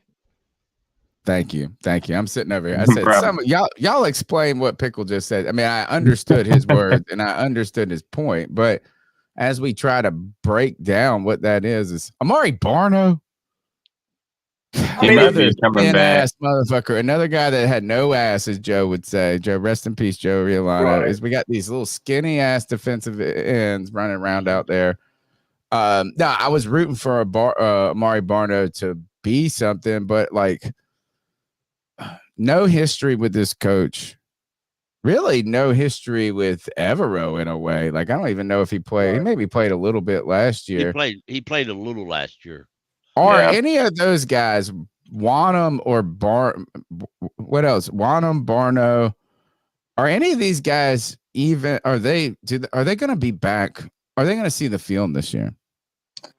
They should. I mean, varying with all of them. I would say scattered between the next 2 to 6 weeks. I would expect to see all of them hit the field sometime in the next 2 to 6 weeks. Those players that are on IR or that are coming back right now. If Wanham doesn't play, man, Wanham, if he can fuck our whole season, it reminds me a little bit. Well, it's probably not the best, but Brashard Breeland. The Carolina Panthers signed Brashard Breeland in the offseason, and we were like, we got this. Oh, we got this corner safety guy that we did something in free agency. And then my man was like golfing in Jamaica or something. And his toe got infected, and we didn't sign him. We ended up we pulled the offer on him because he failed the physical, and we went and got Dontari Poe. But Wanham, I felt like we kind of put some eggs in the Wanham basket this year for it to work. Yeah, right. Yeah, absolutely right. It wasn't Barno. It was Dane Jackson. Yeah, Dane Jackson. Yeah, Dane Jackson. Back. Right. Okay. Right. So anyway, but my point was, look at the roster. If I look at the depth chart, if I just try to pull, say you add a tight end, you remove a tight end, Felipe Franks, we ain't got 3 tight ends on the roster. Is Franks out? According to Cody, he should be cut. Probably for dropping He's a special teamer. Yeah, for dropping that fake punt pass or whatever. He should have called him. We're talking about swapping him for Ian Thomas. If you cut every single person who dropped a pass, my God, you would have nobody left on the roster. You would. You would. We wouldn't have. We wouldn't have Chuba Hubbard that's true. on this roster at one point. Right. No, right. Chuba's killing it. Tight ends. Interesting with the tight end group in a way. Didn't they say that JT Sanders was going to get the start this week? Isn't that what they said? That JT was going to start this week? His first start in the NFL? Surprise me, Deez.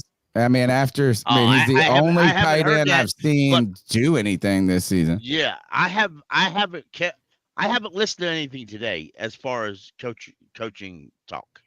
No, but I mean, can you think of a memorable play from a tight end other than Jatavian Sanders this season?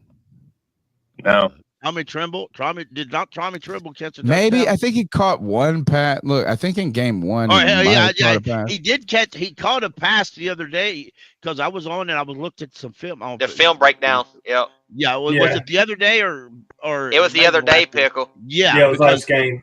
Because he was open and he was about 5 yards deeper than Sanders, but Sanders was just as open as Tommy was. Dalton just picked the guy further down the field. That's how that worked. So their schemes are if they're running the correct routes, their schemes are getting him open really well. I don't care about none of those fools. I care about one dude on this team, Deontay Johnson. That mug is a beast, bro. He is so dang good. If he don't drop the ball. Yeah, I think he dropped 3 balls last game. I don't. He dropped 3. I disagree with those. I like him too, man, but damn, he just needs to catch the fucking. Do we all believe that stat? I mean, you all watched the game. Do you believe the? All right, so here, let me see if I can find it because he has some drops. He's a better Ted Ginn. They're counted as drops. They're counted as drops, but like the one, there was a 35-yard pass or something down the left sideline, and he's stretching it. I mean, like calling it a drop is yeah. I mean, it was like the hardest fucking play you could imagine, and I know he had one drop specifically. You think the touchdown was a drop? I specifically think that was a drop. Yeah. Hey, Cody that was a drop. Yeah. You think so? I'm just saying. Yeah. You're talking about the one back in the end zone? To play the game. I felt like that was good. Okay. All right. I'm outnumbered by y'all. No, I still like him though. He's still good. No, it's I know what it was. Going after it is like, is it a drop or not? It wasn't a catch, that's for sure. It was not a catch. I feel like the DB got his arm in there a little bit. Yeah, it might have been interference, but Tony, do you remember Moose dropping some balls though? Ooh, I don't know. I can't. When he was young, yeah. Yeah. When he was young, he did. Yeah. And Steve dropped some bats. I'm not saying what I'm trying to say is I don't think Deontay Johnson's bad. No. Nobody put that out there. No. It's just areas he needs to improve, and he did have that issue with the Steelers. So, am I going to make him an offer of a contract? Not yet. Yes, but I am. Yes, well, I would. And if they would, I would understand why. I do. Let me ask you this to the whole panel: who was the last wide receiver on the Carolina Panthers that you would straight up say is better than Deontay Johnson? DJ Moore. You think so? Oh, okay. He was more reliable. More reliable. You could throw it to him on third down, and you know he was going to catch it. But before that, it was Steve Smith. Yeah, it was Steve Smith. Yeah. I mean, it's DJ Moore, and before that, it was Steve Smith. I'm with Making True Money. Making True Money said good defensive play. I like it. Thank you. But to your tough point, catch, Tony, tough play. I think you kind of have to resign Deontay Johnson. Right now he's our number one. So if we let him go, I don't know. It just you kind of want some continuity. I do understand it, and I mean you shouldn't say this, but again, what's he going to want? Well, but then there's also the Thielen factor. So he's number 2. So if he retires, and number you don't 2 sign, Leggett is the dude. Leggett, Mingo, they're all fighting for that. I thought he was younger than this. He's 28. Yeah, he's 28. Yes, I thought he was younger. I'm just saying he's gonna want one big last contract, and I think that we should give him 3 to 4 years, because I give him 3 years. With Thielen, Thielen's not going to be around for that long, so Thielen's going to go. I guess the question is, you need him. I think if you're the Panthers, you go and say this is you give them a juicy, but not overly lucrative, but like an enticing deal right now. Right. Before he hits the market, before he has the chance to think about anything else. Yeah, before he's got 900 yards on a terrible team with Andy Dalton. He's already got 2 touchdowns this year. Is that right? Or maybe 3? I think he has 3, don't he? Magic will have to take place in this because so far he's yet to, for Carolina Panthers, he's yet to hand out those big contracts and fail. Because the contracts he's handed out so far, Brant Tillis, are really good contracts that are very team-friendly contracts. So I trust him and Dan to make that decision. But I would give Deontay Johnson another contract.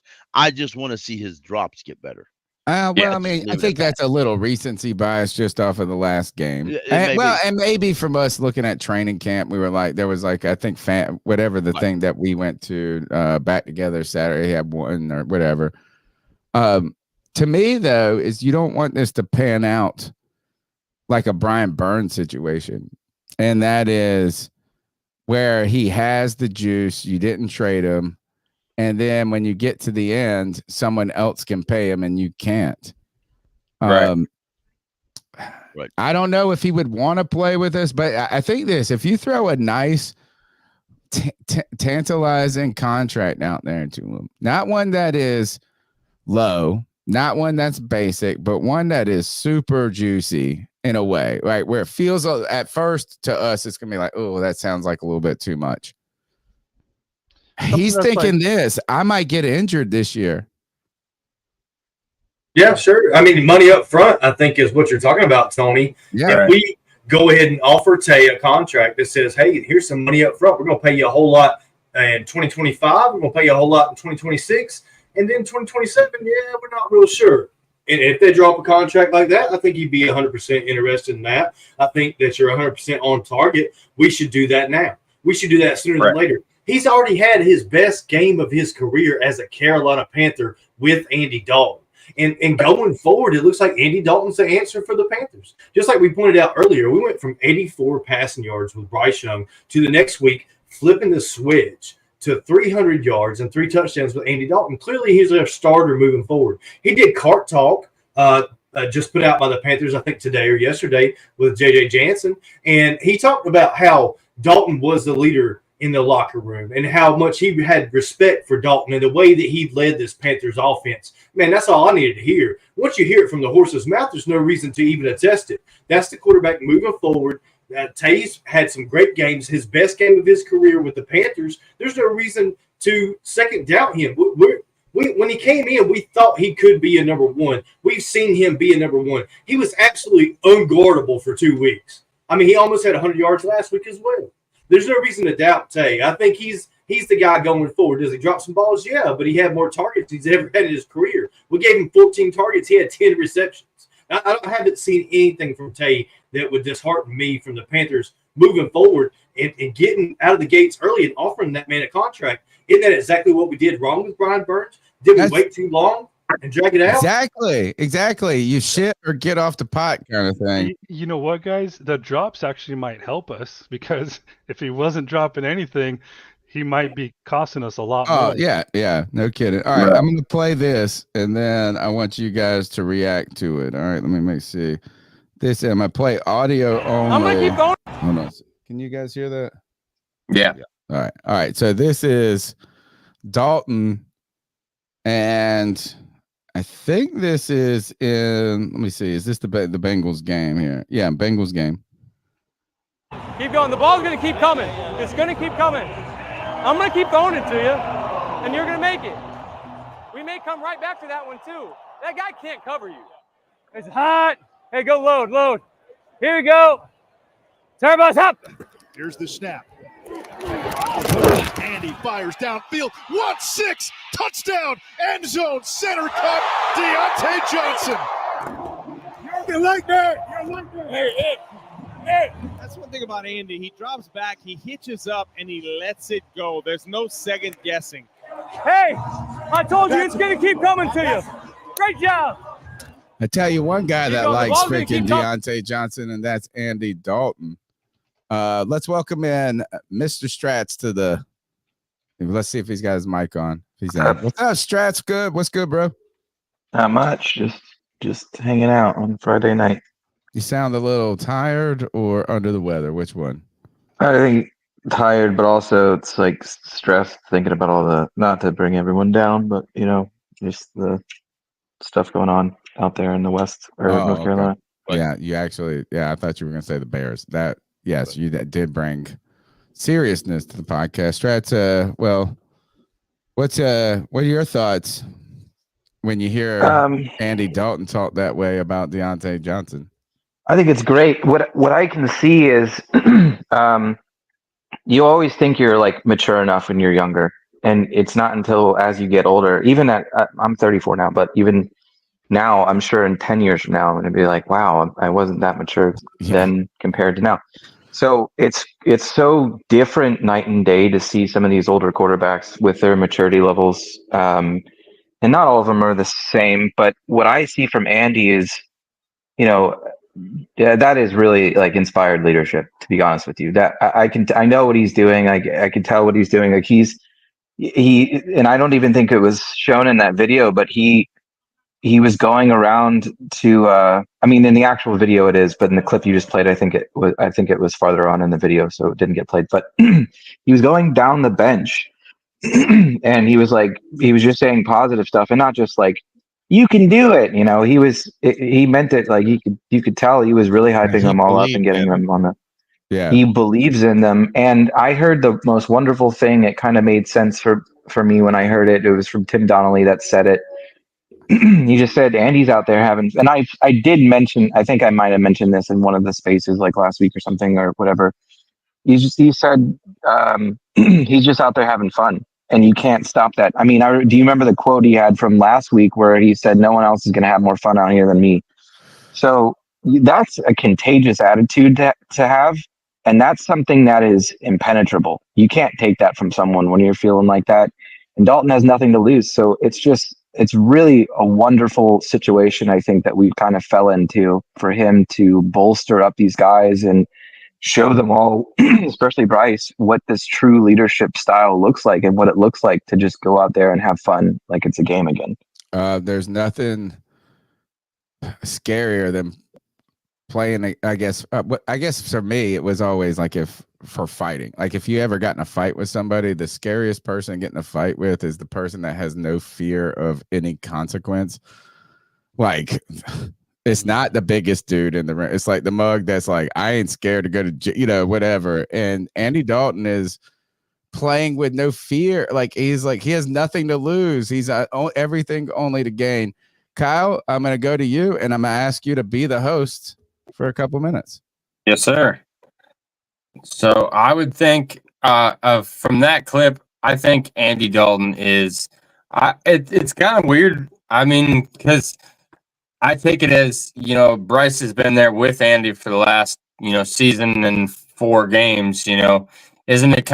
I would think it's kind of weird that, you recognize and respect the veteran leadership on a team when you're in that kind of setting in a locker room or whatever. But like you're being told that who you perceive is the rookie, the young guy, that he is your leader and he's real soft spoken, real quiet. And then you got Andy Dalton, who's all fired up, yelling and screaming, you're being told that Bryce is your leader. So I could understand where at some point the locker room was like, I really don't think so. So yeah, with Deontay, I'm telling you, I'm of the mindset that you have to lock him down. If you're not going to move on from him, just like with Brian Burns, as Tony alluded to, don't let it turn into that kind of situation. Pay him before he needs to be paid and make sure that he's locked down in a team-friendly deal and something that's good enough that he's going to want to stay in Carolina, because obviously he didn't have a lot of offers last year, but he will have at least one at the end of this year. So if we get him under contract before the season's up, that eliminates the probability that he gets the open market. Well, one good point to that, Kyle, is we traded for him. He didn't have the option to come and be a Carolina Panther. He was told he was going to be a Carolina Panther from the team that told him that he was a diva, that nobody liked his attitude, and they didn't want him there. And his attitude's been nothing but spectacular since he's been here. I haven't seen any kind of traces of a wide receiver that's a diva. I saw a guy that was supportive of Bryce Young and trying to improve Bryce Young, and a guy that's having a lot of fun playing with Andy Dalton on Sundays. That's the guy I've seen, not a guy that was causing problems in the locker room. So that's just another credit to his character and the type of player he's been here in Carolina. And to let him get on the open market really could be a mistake by us, because since he was traded here by force and forced to play for the Carolina Panthers, we don't know that he wouldn't rather live somewhere else. Maybe he wants to play for Tampa Bay and live in Miami and Florida where they don't have taxes, state taxes. Or maybe he wants to play for the Dolphins. I mean, all these things are possibilities. And we have to put that into the equation because we're going to keep Tay here in Carolina. And I just don't know what it's going to take. And it's interesting to me to see how this kind of contract plays out. What we should also think about, though, when he was in with the Steelers, when he first came to the Steelers, he had Big Ben as his quarterback. He was relatively happy. When Big Ben left and they went with Kenny Pickett, that's when the issue started. So if you look at the situation here and now, you should also, as much as some don't like it, consider re-signing Andy Dalton as well. That way it's a quarterback that Dante has a connection with. Right. And when you bring in a younger version, you can merge that in slowly at a pace instead of just dropping it. If you give Dante Johnson the contract he wants now, when you lock him in and he looks over next year and he goes, but Andy ain't here. It's back to Bryce. Yeah, it's back to Bryce. What I got, Bryce. He might not be as happy. Yeah, Boyle, exactly. I mean, is that's what I got to deal with? Bryce and Tim Boyles. I mean, he ain't gonna like that at all. No. So you got to keep Andy. And We've got to keep Andy another year at least. Before he signs a contract, he may want to know, before I sign here long term, I need to know your plans on quarterback. Yeah. I wanted to say this all week because I've seen it a lot in social media circles. I think the talk of us wanting to trade Johnson is just probably one of the stupidest things I've heard all month. Absolutely. Why there's no logic in that. We just signed him. We told him he was going to be our number one, our X. We've been going to him. Like, I think I'm not trying to be dramatic here. I don't think I've heard anything dumber from Adam Schefter since he started gracing our presence. Like, what the hell? You know what I thought is what I think I remember hearing was on Pat McAfee's show. And McAfee does kind of just throw shit out there sometimes just to see if it sticks. But he was talking about that angle with Adam. Not with Adam, but I mean, like after let me think about this, if it was him or not. No, it was Tim Donnelly in 99.9, actually, that said this. Anyways, what he said was kind of in line with what you were just mentioning. I'm so sorry. I looked at something out of this corner of my eye and I completely lost every train of thought I had in my fucking mind. Oh my God. I do understand. I think some folks brought or Adam. First of all, Adam Sheffield just reporting stuff to get clicks. Yeah, he really is, and he knows that okay. If I look at teams that need a wide receiver, and I look at a wide receiver that may not be where they're at long, and he first thought goes to the Panthers, that's not a shock. I mean, we just discussed it a while ago. The Carolina Panthers' last good quarterback we had, or the last good receiver we had, we traded it to draft a quarterback in the first round. Guess where we're at now, folks? We need a quarterback and we got a good wide receiver. You know, there's quite a few positions I'm not comfortable trading. You know, Tay's one of them, of course, and of course we're not going to trade Derek Brown. I don't want to trade Akim Ekwonu. Because we suck right now. We went 2-15 last year. We're 1-3 now. I don't want to freaking trade Jaycee Horn is another person I wouldn't want to trade. And of course, I think I said Bryce Young. So there's we got some key pieces that we need to hold on to because of what we spent for those pieces. And I wouldn't trade them now while we're a diminished asset. If build those up, that's a different story. A lot of those folks, not the folks you named these, but a lot of the folks that are being mentioned on these websites and on Twitter to trade, let's be real, you're only getting a late round pick. And if I'm going to trade Adam Theoden to Kansas City for a conditional 6th round pick, I want more than that. Yeah, I'd rather keep Adam. I mean the other part of all that was screaming at the top of his lungs to leave, but till he does that live in the press where I can see it, I ain't going to cheer for him to go. But you know what's satisfy comical somebody about this entire what's comical about the entire situation, especially Adam Schefter. I did tweet something out about this. I'm sure like only two of you saw it, but the first part is why. I mean, I think I said something roughly. They're not about the trade what they barely have, and what I mean by that is, I mean, Dan kind of tipped us off not tipped us off, but he flat out told us what he was doing. He literally told us what their plan was, but just no one was listening or paying attention. We all heard it or we listened to it, but we didn't truly hear it. And he's telling us, Canales and him have been telling us time and time again for months now, through the offseason and everything. We're trying to build back this team. We're trying to they use the term dogs or whatever.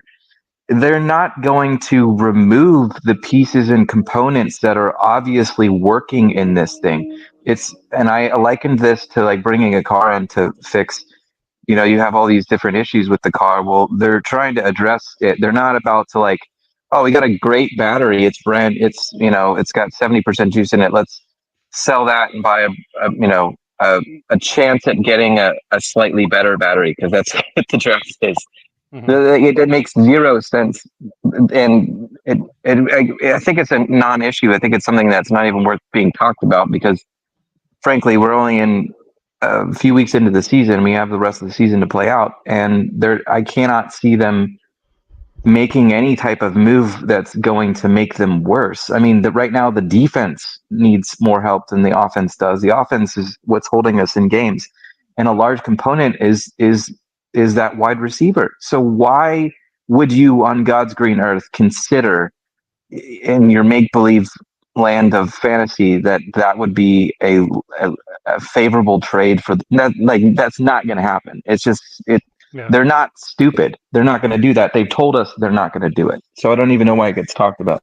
But you know what's the good thing that's happening right now that I'm really confident about, and I'm trying to share this here with, like, as Panther fans, it is so nice to be able to watch this team on Sunday and actually evaluate what we have. Whereas 2 weeks ago, we were talking about, is Icky the guy? Like, it is so much nicer to know that, look, we have issues on defense. We kind of knew that. We fixed the drops, maybe fix some defensive schemes. And, oh, man, I feel so much better as a Panthers fan today than I did 2 weeks ago, just knowing where we need to work.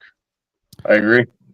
We know Strats has had car problems before in the past because he loves making some car analogies. It's a good analogy, though, right? Yeah, I felt like it made the point of. It does, no, but it's your. That's what happens when you drive the English vehicle, right? Motherfucker, I had to pay $800. They wanted me to pay $800 for a fucking battery. For a battery. I said, fuck no. I bought the car from you less than a year ago. And they said, well, okay, we'll charge you the cost of the battery for $400. I was like, God damn it. Fine. Just fucking do it at that point. That cost of the battery $400, but those jerks are trying to get you for $400 install. Another $400 install. They costed it out as labor. I said, do you know how easy it is to replace a battery? The only reason I towed the fucking car in is because you told me the alternator's bad, and I didn't know what I was doing to try to fix that. And now it's there, and I'm not going to tow it back to my house. There's a spot. I told you there was a spot. There's a splinter in Strat's body about cars. There's a source there. To your point, though, Christian, about the evaluation, there were people after week 2 wondering if Canales, they were starting to talk about Canales' offense. Yeah. I mean, like, everything was on the table. Yeah. And I mean, to the point you were making earlier, is Canales a young quarterback fixer or an old quarterback fixer? We were sold kind of a little bit of an idea that Canales was brought in to fix Bryce Young, and he built the offense for Bryce Young. And it's funny and kind of coincidental that Andy Dalton is probably running the exact same offense, and he's just running it better. Jake Delhomme said in the video with the Deontay Johnson stuff, he said Andy Dalton steps back and then rips it. Right. And so I would beg to say that just about any 3 to 4 year, maybe 5 year guy in the system in the NFL that's played could probably pick up Canales' system and look decent. Is basically what I'm getting at, because that's what it looks like. Have you seen? Did you guys watch the game last night? Mm-hmm. Look, Baker has been playing out of his mind. Right. But what Baker is doing is stepping back and ripping it. Like it feels like he's knows what he wants to do faster. Do you remember he was double pumping it here? Do you remember that? Yeah. It was constant double pumping. It was probably confidence, to be honest with you, now that I'm thinking about it. True. Deliberate actions is kind of what I see him making more often now than he did when he was with us. So yeah. And in the NFL, when you have 3 seconds to make a decision, how can you not have deliberate actions, right? Like, I mean, you can only go through so many. It's like, look, like it's not, let's try to wait for everything to break down. It's knowing what the best matchup is at that moment. I think Kirk Cousins threw close to a pick maybe last night, and whoever the college guy is that's now on Thursday Night Football. Oh yeah, Washington Commanders. No, the guy that's sorry. He does college. He used to do college games. Herb Street. Yeah, Herb Street was saying he thought that the guy was going to bite down on the hash or something. You know what I mean? But the idea is that the decision was made so deliberately. And that was what I told you guys in the preseason is like, grip it and rip it, Bryce. And I do think this is more so than a height thing, is just the confidence of just doing what you it's almost like not thinking, it's reacting. It's like overthinking. Yeah. It's like stop overthinking and trust what you saw. Let's bring in Colby. What's up, dude? What's going on, Tony? Driving around in the great city of Greenville. How you doing this evening, my friend? I'm fantastic. I'm hanging out with a bunch of wonderful Panther fans here, and we're talking about whatever you guys want to talk about. What do you want to talk about when it comes to the Carolina Panthers? What's on your mind? My favorite thing that I love to bitch to you about with the Panthers, now we are even shittier at linebacker than the last time we had this discussion, and it really is, it's concerning. I want Trevin and who's the other player, Sheridan. Like they're gonna have to step up. Yeah. Yeah, they're gonna have to step up monster for us, Tony. I'm not sure they can do it. Our defense is putrid right now at best, but it makes for exciting football because hopefully we'll get into some shootouts and win some games with Andy. I think that's still. What percentage, Colby, do you think? Like if you could snap your fingers and. I was about to do that song, but if you could snap your fingers and then immediately have, oh my God, Derek Brown come back, what percentage does it improve a bit? I know he's not a linebacker, but by what degree? I mean, that definitely helps the run game for sure, Strat. 10%. I would definitely give us a few more wins solely off Derek Brown and re-entering the lineup. And you can't really say that about too many defensive linemen in the league, but he really is one of those. Complete defense, 10%. Yeah. He's a game wrecker, Tony. He really is. We miss him. Well, I mean, we have not been able to stop the run. As you know, thank you. You beat me to it. Like I can't remember the last time we were stiff against the run. So not having him is problematic. I think it's wild that we're mourning Shy Tuttle in a way. And it's like, oh my God, we're out. We don't have Shy. Thank God we got A'Shawn Robinson. Yeah, I want to throw out there a little bit. I believe Shy Tuttle, and Dee's talked about this earlier this week, and we talked about it last week, I think, too. And Shy Tuttle is an addition by subtraction. I think the guys behind Shy Tuttle, not Nick Thurman. He's not lying. I think Peavy. He's not lying. Peavy's a better defensive lineman. LeBray. I think they'll be better defensive linemen than Shy Tuttle. Peavy definitely eats up more space. He wasn't getting blown out of there like Tuttle does. Right, exactly. So, what do you think their patch? Where obviously Dan is aware of this, and Canal is they're not stupid. They both know. They're aware. They're not going to come out and definitively say negative shit during any of the press briefings, obviously. Right. But what do you think their plans are? Two-part answer or a two-part question.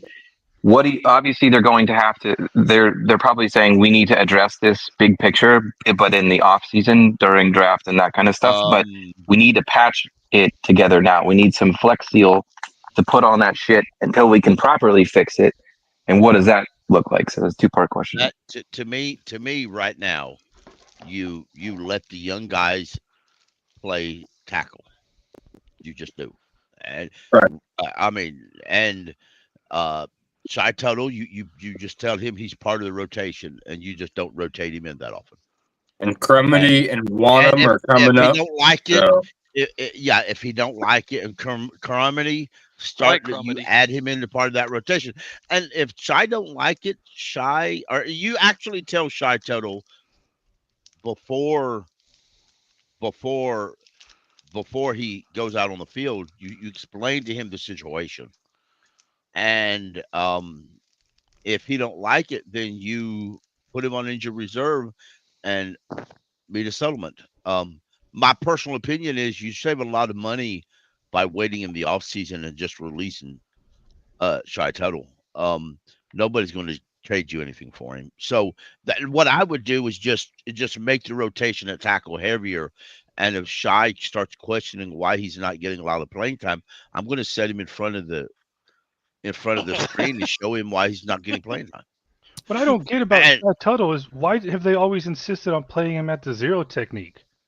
He's not because he's not fast enough. He's not fast enough to do the other. He's not strong enough. Has that been to me? That's been the number one mistake the Panthers have made. Yes, sir. And switching to a 3-4 is not getting the real 100%. nose tackle or whatever. Is that the 100%? I feel like paid him $8 million. Right in the past. We don't have the personnel for that shit. Say it really again, Deez. They didn't hear you, brother. And pay him $8 million a year to be awful against the run and push backwards up the field, and not be able to be a pass rusher. Under Scott Taylor, of course. Yeah, so then half of this, or if not more than that, is damage control of assets and stuff that Dan Morgan's having to work with. So like, yeah, he's stuck with basically. Here's that car analogy again. You've got a filter that's clearly going bad or whatever, and it's like, well, I don't have enough to pay for a replacement. How many more miles can I get out of this before I have to replace it? Well, interestingly, today I got my tire plugged and I need 2 new tires, but I was like, bro, I need that shit Tony, plugged. I got a whole set 2 weeks ago. The tire analogy is better than the car one. I need that plugged, bro, because I ain't got money for these tires right now. I'm going to need 10 days. You're going to have to put some PV on it. I know, but like I think Flex PV. Yeah. Who was the guy that we cut last year? That was he had sleepy eyes. It looked like he was stoned all the time, but he played well his rookie year. He was like a 6. But he was 330. You know, he was big. McCall. McCall. Yeah. Oh, you're talking about our starting nose guard that we cut before the damn season started. Yeah. Yeah. There has to be more to that story. There has to be something else to that story. Definitely. Yeah, we'll never know it. At least not yet. Oh. He was the only one that actually had played nose tackle. I was excited about him playing nose tackle, honestly. Is our best hope with the team right now that defense can try to mitigate as much as they possibly can, and basically the offense has to dig the defense out and outscore what the other offense can put on us? That feels like the strategy. Naturally. Yeah, I think on defense, that is the strategy. It's mitigate as much as possible because there's zero pass rush. And any pressure, if you notice, like the quarterbacks, the opposing quarterbacks have looked confused. So that's I ain't studying film, but that tells me that we're doing something right, at least for the most part, on the back end of defense. Right. I've noticed that they've got their eyes in the backfield too. There's a lot more. There's a lot more turnovers this year. I'm not used to seeing us playing good cornerbacks at least 2 at a time. I think Mike Jackson is a good cornerback. He ain't It's no weird. All-Pro, but he's serviceable. It is really weird The to watch whole, because that's not not a just huge that, hole but like, for us. well, and it's everything. What the Panthers' identity has been through the past 10 years was like, on average, wonderful top, 10 or whatever defense. Maybe there's a year or two here that it wasn't. I can't remember exactly, but super awesome defense, and then like up and in the past 6-7 years, it's been the offense just being absolutely terrible. They can't get the passing game, and even before then, when we had a good offense, it was like majority focused on run concepts and things. So it's so strange to me to see a literal flip of the team to where the defense is like suffering right now, and you have the offense that I'm not worried about at all, and it's kind of crazy to be where we are now. Like, it's better than it was 2 weeks ago, so I'm not going to complain about that. A lot of that situation, a lot of that situation is the end result of bad drafting and stripping what talent you had up on the defense away to support and rebuild the offense around a quarterback that is a failure. And we can rearrange it all you want. As of right now, he's a failure. How's it put that way? And it just is. I mean, you lose guys that you never replace, and that's always the Luke Kuechly retired. We never replaced Luke Kuechly. Period. Nope. The closest never guy we replaced replaced Thomas him was the Davis. guy at Thomas Davis retired. We never replaced. Technically, they replaced Thomas Davis with Shaq Thompson because that's why Shaq Thompson was drafted. Yeah. Because they wasn't going to replace. They wasn't going to give. They wasn't going to give. Gettleman wasn't going to give Thomas Davis another contract, but Thomas Davis went to Jerry Richardson. Jerry said, "Pay that man." And Well, Luke that's just retired another early. reason. There's another reason right there as to why it's absolutely asinine to even consider trading away some of your most important pieces on your offense that makes this team functional at all. Right. It doesn't make sense. And another point y'all were beating around the bush there on is that DJ Wanham injury. And Tony talked about it earlier. DJ Wanham being out for this defense was just absolutely the death nail in the coffin. We need that pass rush so bad, and we're looking in all these different places to find it and haven't been able to yet. I mean, like I pointed out earlier, Clowney's only got 1 sack this season. If we get Wanham back in the next 2 weeks, I think that's a game changer for this defense moving forward. When we do stop the run against teams that are struggling to run, like the Raiders, and we've got a possibility of doing that against the Bears this upcoming Sunday. That our defensive line plays better when we're forcing the other team to throw the ball. If the other team is comfortable and has a lead and runs it, we're screwed. But if we're not even good when they're passing the ball, by the way. It's not on defensive line. There's no, maybe defensively we are, but the pass rush is not there. So when a team is running on us, they're just telling you that they're big D-ing you into doing whatever they want to do. I mean, I wouldn't say it goes as far as to say it's non-existent, because when we broke down the film earlier in the week, I saw more than one exotic blitz where we had a linebacker pulling from one side and coming up like an A gap or a B gap and having a free rush at the quarterback. So, I mean, I won't say that it's like totally incompetent, but we need a lot better play from the players that we've got. But most of those guys really are backups. Deez, you were saying and I'm with you on these points. So, Wanham, there were concerns that Wanham was going to be good anyway. Right. Yeah, right. It was like it was not guaranteed. I mean, people were like, "Oh, he's a buster. He was on the other side of Darnell Henry or Hunter or whatever it was, and this and that." Daniel Hunter, yeah. Yeah, but are you guys? And I'll start with these, and then everybody else jump in. I would say I don't think of the Panthers blitzing at all this year. I watched that game last night, and they talked about how Todd Bowles' defense blitzed like 47% of plays or something like that, and which is 10% higher than the league. Then they talked about the Falcons need the blitz at certain times. Don't say I can just visually remember the Panthers trying to use the blitz this much this season. It's been interesting to me how it's played out. And Avero kind of talked about it yesterday in his interview. They asked him about that blitz percentage because 1 week already this year, the Panthers were actually the highest in blitz percentage, sending extra pressure. Yeah, 1 week we were. And Avero said, of course, I don't want to give too much away about the game plan, but we think a lot about positional blitzing packages and who we pair up with each other. So they might bring like a Jaycee Horn along with Shaq Thompson. And I think that's a lot of what I've seen in the first few games. It'll be somebody really fast from the outside along with it was mostly Shaq, but Shaq was getting picked up a lot in those packages, Tony.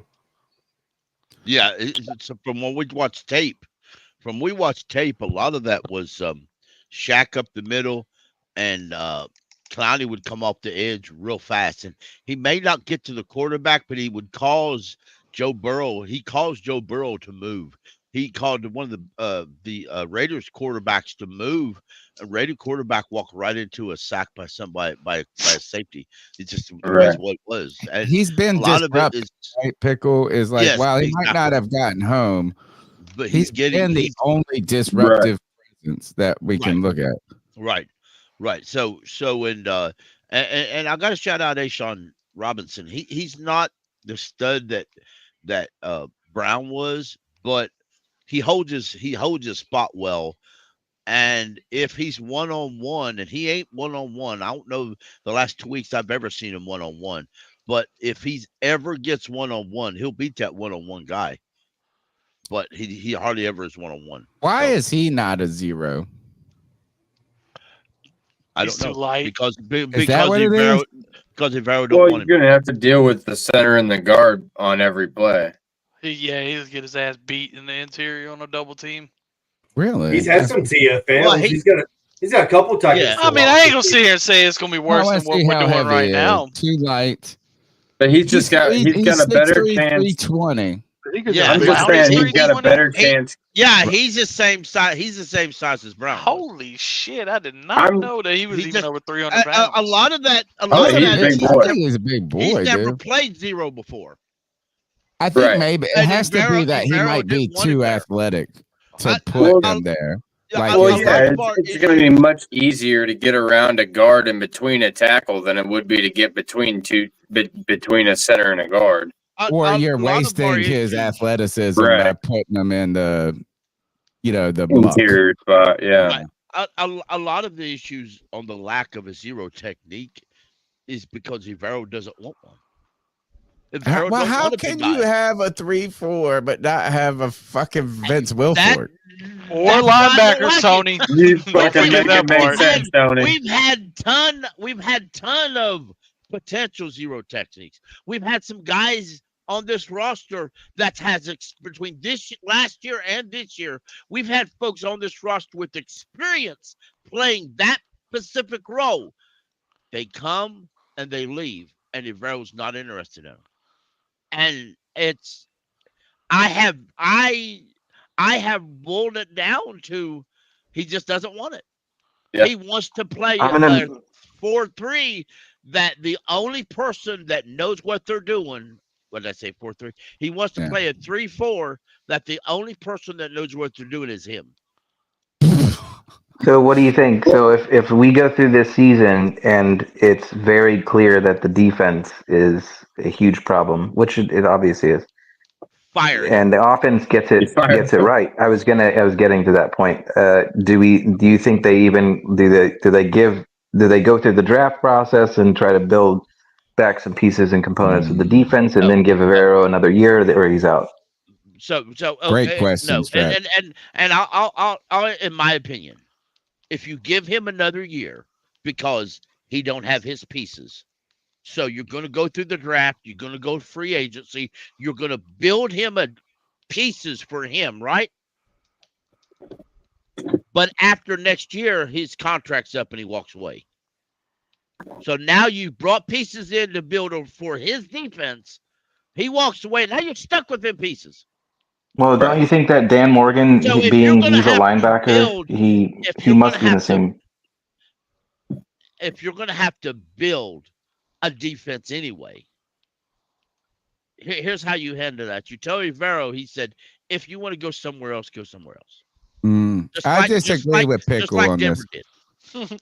I disagree on this. Is it's Strats to go back to what you're saying is, all right. Look, likely Evero is not going to be with this organization much longer, right? I mean, is the defense we haven't given? We can make excuses, right? We could be like, he doesn't have the pieces, he doesn't have this, but contract ends. Kind of a mismatch with, they kept him around. I think the answer your question, Strats, is that the answer to it has to do with what Dave Canales and Dan Morgan, when they put their heads together, they say, what is the superior defensive scheme? Agreed. Regardless of the coordinator. So if they're a 3-4 believer in a way, or they think that there's a future in that, regardless of Evero, they can still keep building on the parts that they don't have, but I guess they have, and then go get a defensive coordinator that is like Evero, basically, is coming in and trying to keep that momentum. But if those guys really don't think that is the superior model, at least for not only on the field, but building teams, then why not, sunk costs, cut bait, I think Canales is going to have to be Canales and Morgan. You got the defensive side of it, but Canales is going to have to say, look, I plan against defenses. And the defense that I fear is this. The defense that I think is this. And that's what I want my coordinator to be, because he's got to have belief in the defensive side of the ball. He cannot just be a head coach and offensive guy and say, I hope whoever our defensive coordinator is smart enough to figure it out. Yeah. Well, and Dan comes from that defensive background too, so I can't imagine why he must be overly passionate about getting that defense right, and he must have an idea in his mind of where it needs to be, and whether or not he played in a 4-3 Strats, which I don't know. I don't want to put things in his brain and say this is what he's thinking, but he played in a 4-3 that went to a Super Bowl. Well, they've been lining up in the nickel with a 4-man front in more than 60% of their defensive snaps last game. So that's because that Evero 4-3 is really a 4-2-5. Yeah, that's because they're staying in the nickel a lot. Are you saying that you think? Go ahead. Sometimes they don't use a corner; they use this extra safety in that nickel spot. If I use conspiracy theories, excuse me. Yeah, but that's what we talked about earlier. It may come down to who's available.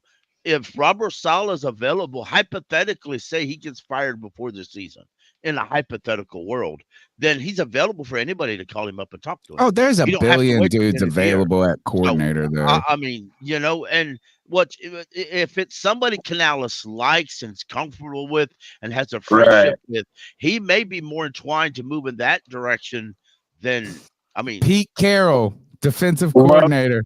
Well, there's the guy that I was looking up earlier. His name is Chris Richard, and he was in Seattle and he was the DB coach during the 2014, 15, and 16 Legion of Boom, and then he moved to linebacker coach and then defensive coordinator. He's been bounced around a little bit, but he's somebody that I was looking at that has a lot of ties to Dan Morgan, to Dave Canales, to this system, to the things that they do. He runs a 4-3. He's a big believer in the nickel. Like there's a lot of, I can draw a lot of similarities if I'm a conspiracy theorist kind of mindset. Let's take a step back in time. Walk with me here. Imagine Canales, the hiring, Dan, the hiring. They're sitting in a room. They're talking about the shape to the team, what it's going to look like, planning out. I've heard, and I don't know if this is true, take it with a grain of salt, but lots of, I don't know, quote unquote analysts out there will mention that they've been together for a long enough time that they would have sat together and dreamt about what they're, I don't know if that, I don't even want to play into that story. But in any case, going back a few months from now, well, it's fun. It's a fun topic, but I guess it segues me too far off of what I was going to ask, which now I'm losing my train of thought. Okay, going back a few months ago when they got this all kind of chalked out, so to speak, they clearly identified the offense as a weak point. We need to score points in order to win a football game. So let's do that. Let's get this as right as we can. And they spend all this money and they bring in components, and obviously it looks a lot better. And you see the offensive line is performing a lot better, and you have just all around the offense just looks a lot better. I don't need to go into detail. You've all seen the games. In that case, did they have this? Do you think that they, before they went into all this, had this defensive plan also, probably coming more so from Dan, but probably collaboration between him and Canales?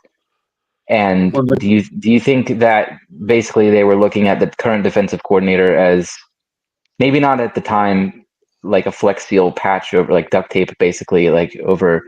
Like they can't get to fixing all of those problems just yet, so they're just gonna kind of. I don't know. Great. I love that. I think this is really smart, actually. It's funny to pointed out the guy I just mentioned. He interviewed for the defensive coordinator position, even though we have Evero filled. Even when we let Evero, had he interviewed in 2023 with the Panthers. So Dan and Dave are very, very knowledgeable about what he could bring to the staff. So I would be surprised if Evero got his contract fulfilled, meaning that, like he was through next year. Just a lot of lines I could draw to that, Strats, what I love about this line of thinking, and I'm literally walking with you. I'm doing the Wayne's World walk with you right now. Well, we kind of are, I guess when this conversation started almost probably an hour ago, not like directly, but we had dropped these 3-4 stuff and Evero in the first hour. The concern is your investment in a 3-4 system. Like, we've been investing and trying to bring in the Josie Jules and or players that are familiar with Evero, but even going back further, you could say drafting people that may suit that. But the Panthers did punt the ball on defense completely, and arguably the draft and free agency. And so it almost makes it like you don't have too much invested in a 3-4 system, to where if you really wanted to be like, it's like, hey, if we decided to go a completely different direction, while it lacks the continuity of vision that's been occurring for two regimes that had no idea what the fuck they were doing. Like this might be the time to make the big switch. You don't even got players that can execute the 3-4, let alone, like, what's the loss? Is this the least loss, selling the stock at the least lost time? Yeah, I mean, very well could be. The other point to kind of pair with this, and I don't want to go too heavy in this because this is highly, highly speculative, and I don't believe in dealing in a lot of that, but it's something that I think is worth looking at. I don't know how credible it is, but someone in the media at some point made the argument that it'd be very difficult for Canales to have just gone straight pepper and been like, we are not starting Bryce. We've invested so much, but we're starting Andy game one or whatever. Instead, possibly took the route of showcasing him playing and then pulled him and said, look, like, had the leverage, like, can you let me try it with Dalton or whatever? And then Dalton comes in and lights it up. It's like, okay, so now I'm showing you the correct course, but through showing you the wrong way first and then being like, okay, now let's try it my way. And so perhaps he, maybe, this is so speculative, no one take this and run with it, but maybe that's kind of the same mentality with the defense in that they are trying to get back to a 4-3, and they're like, I mean, they're not. Cannot say all that crap and then say don't run with it. Well, fine, run with it. Stuff and then run with it. Folks. Well, no, that's not what I mean. I mean, we don't need to. I don't want to see 40 Facebook posts or Twitter posts about it tomorrow and how somehow I don't know. What you get? I'm just hoping it doesn't I'm already posted now. Inside sources I've already shared it. Are secretly moving to a 4-3 defense. Well, that's right. I do want last caveat I want to make. I want to comment on it. Please comment. But the last caveat I want to make is this: I want to say, there is no way that any of our coaching staff wants to see another coach on our team fail. Okay, I highly believe that. Correct. So correct. So that is the big caveat. Okay, I'll shut up. No, don't shut up. I love you. First, you put us on some interesting trails. And this is going to have nothing to do with the defense. This is going to be about the Bryce Young situation. I cannot believe that Dave Canales went through training camp, preseason, and just had a not secret belief, but an idea that Bryce wasn't ready. Right. I don't, and we've heard I've heard people say that, oh, well, maybe they didn't play him in the preseason because they were hiding that he wasn't, or this and that. I think this is Dave Canales came in here with the idea is like, hey, look, this is what we want, what the team wants, what the organization wants. And we can do this. And I don't know if I was, I don't know. I think that Canales has giant cojones to say after 2 weeks, it's time to go a different direction. Like, I just can't believe he thought he wasn't ready, then built the whole fucking offseason about it. I thought that, right. I mean, it just seems like if anything, I just think he came to the realization, or at least I want to believe this, is that this is so bad right now. We got to help this kid out by taking him out. We got to help other players. And y'all are throwing smoke at me, and I'm doing the best I can over here. Do you think it's what Frank Reich should have done last year? Do you think Dave Canales guys had questions throughout training camp and preseason? Christian, go ahead. I've got a couple of theories here, and what makes the most sense, because I've thought about it a lot, is I do believe that Dan and Dave knew that Bryce had some issues and questions and concerns. They understood his limitations or lack of abilities or what he was, and they tried their best. I don't think that they went through the entire offseason thinking that they were going to make this move, but I do think that they knew that if it didn't work out, what they would do. And here's why. Here's what convinces me that they truly did think that he was going to go play, the entire season. Is I think that his issues only became apparent during game day, to be honest, because true. He That's was a great way of putting it. Great way of putting it. It was. It's like game day fucked with his head for some reason. They went through one game, tried to go, saw it again, and that's just honestly that's the thing that makes the most sense to me when I've thought about it. Because if you think back to it, all off season, what I was hearing from Dave and Dan was, it's not about Bryce. We're not getting weapons for Bryce. We're building the team. And when they kept saying, we're going to run the ball, what I was hearing was, okay, I hear you guys. There's a concern. Maybe I was just hearing what I wanted to hear, but I felt like, there's a concern and you're going to make the best of it. So that's just my opinion. I don't think there was a concern. I think that's the right way to help a young quarterback or any quarterback is run the ball, take some of the pressure off. The Carolina Panthers did not convert. It wasn't until Andy Dalton's first drive in week 3 that they converted their third down of the season. Yeah. And so what Canales, I think, was, I won't say frustrated or recognized, is he said this in his press conference. We were on schedule, right? You come out, you run the ball 4 yards on down 1, 3 yards on down. You're in 3rd and 3, and it's hopeless at that. It felt hopeless at that point. I think Bryce, I hate to say it, because he looks like his dad's a therapist. Right. You know, he's so just nice. Even keel. Yips, bro. That first interception of the season just sunk him. Does he have a little millennial in him? I think it. Well, the yips, dude. It's just mental at this point. Kicker. He's not a millennial. It was a joke. He's a Gen Zer, probably. Okay. Don't ever lump me into that category again. Did y'all hear that conversation or the recording that he was on that said that he really didn't fall in love with the NFL? He just so happened to be good at it. So No, where was that? Oh, Bryce. That's not very confident, Pickle. Damn. Wow. Surely I am not the only one that heard that, right?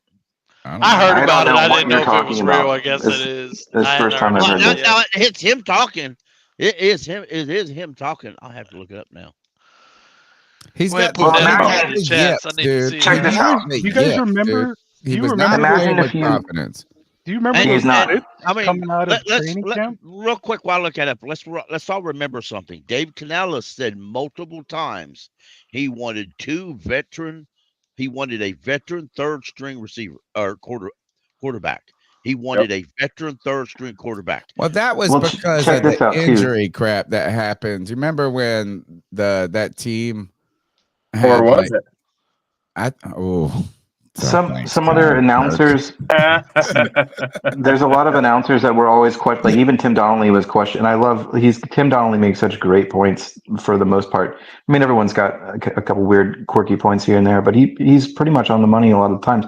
But even he was saying about why wouldn't you have just started Dalton to begin with? And it wasn't until tonight that after you guys were talking, it kind of popped in my head. If we go and we play that back, if we pretend that we put Dalton in at game 1. Well, if they knew more than we know because they're in the practices and stuff, so they're probably. I can't imagine that they'd be like, yeah, he's gonna suck going in and playing. Like, no, he's got however many years experience. Like, he'll at least be even keel. They must have known that.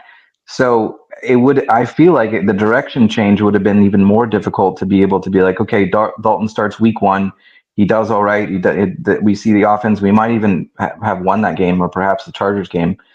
And then, then at what point do you ever get to see Bryce play? And so maybe maybe that was a factor in this too, and that they were like, the only time we need to get Bryce out there to begin with, anyways, because we need to see. Because if Dalton starts doing well, like it will be difficult to bring him back in. I think that's an impossible way to start the season after you started Bryce last year. And that goes back to Kyle's point. Like, that would have worked had we had not, put all. You had already put Bryce in last year. You had already done all that. And so then we had all these reasons to say it wasn't Bryce and this and that. To start this season with no Bryce would have been a signal that they didn't believe in him. All I'm saying is I think they did it the right way. I think in retrospect, and they might not even have known it at the time that they were doing it or before they did it. But I mean, it seemed like it was done. Did you ever let Bryce play week 3 and then we were marginally better, possibly? Like, I don't know. I think they made the right move at the right time. Well, dude, they did make the move at the right time. They didn't throw away the season entirely, and it still might be thrown away because we might not be good. I don't want to go too far. I don't know how long you guys usually go. I would just say my question is usually till midnight. Oh God, I can't. I'm just joking. I'm just joking. I can't do that. Well, I can actually. I ain't got nothing else to do. I do. I am drinking beer, so I have to take a leak in like Panthers 15 minutes. I'm 42, starting to take leaks more. How does Bryce when does Bryce ever see the field in Carolina again? What is, and I think I have some solutions to this, but I want to hear you guys. How does Bryce throw a pass this year and what I mean by that is like, what's the scenario? Is it Dalton getting hurt? Is it us sucking so much that we need to learn about Bryce? Is it what, or is there no scenario? I don't think there is. I mean, I think unless Dalton gets hurt, I mean, I don't think there's a scenario where he should see the field. And the reason I say that is because we saw more than anything. It's not, he does have physical limitations and they're well documented, but we saw more than anything. The thing that was broken with Bryce was his confidence. Yes. So on a team like going back to last year, if Dalton would have started the first 3 games, we would have known that offensive line could not stop anything, and we would have known right from the gate that we did not want to put our rookie out there to get No this Bryce. Exactly. Like it just makes too much sense for Carolina. But anyways, like no, it's just Bryce. So you're saying Dalton injury, only way Bryce sees the field. Yeah. All right. Yeah. Anybody else? I would say if you put him out there and you don't see that switch, then you are a dumb decision maker. Because I'm with Kyle, man. You don't put him out there unless you are damn sure that the version you're going to get of Bryce is that one series you got in the preseason. You need to be able to be certain that he's going to show up for you, and he's gonna have active eyes, active feet, and making good decisions. But if he struts out there, even man, it's over for him if he has the same. Yeah. All right, so you break him more. But all right, if the Panthers are 2-8 though, I'd rather see Jack Plummer. To be honest with you. Well, I mean, it fully depends on what that 2-8 looks like. Does it look like the defense can't do shit, and does it look like the entire time the offense is putting up points and holding us in the game? Because no, at that point, no, I would just keep Dalton in there. Still doing the job, yeah. At least it will be fucking interesting to watch. I cannot watch 2 sides of the ball suck. No one's gonna want to watch that. We've been watching that. That was last year. Big shout out to Matal Lomax for the $2 C3 bomb. He said, hit the like button, subscribe, yes, sir. Share the show. It's the Friday free for all where everybody can join. If you go up to the top in YouTube, I don't know how to pin it anywhere else. You can get the link to come in. I'm sure we've only got so much time left. Strats, all right, so we don't want to see both sides of the ball suck, but is there a time where you need to know is, so you're saying this is the evaluation of Bryce Young doesn't come on the field at all this year? No, I tweeted about this earlier. No one reads my tweets, so it's fine. But I did say something like, no one reads mine. They're not. I'll paraphrase it. I said I don't think that I can't imagine that Dan and Dave Canales are done testing Bryce yet. So I don't know what that looks like, but I don't think they're done testing him just yet. Colby, I don't know. Yeah. Colby, D's, or Pickle, any scenario, what scenario does Bryce Young throw the football in 2024 for the Carolina Panthers? Kyle. Like I'm really with Kyle on that. The only way you're going to see that, Tony, is if Dalton gets hurt. I don't see him putting the helmet on in an NFL game starting for us unless in an emergency situation. I didn't say start. I didn't say start. I said throw a football. Oh, just throw a football? Well, if he's throwing a football, he's going to have to start is what I'm saying because Andy will be hurt. That's the only way he's getting in the game.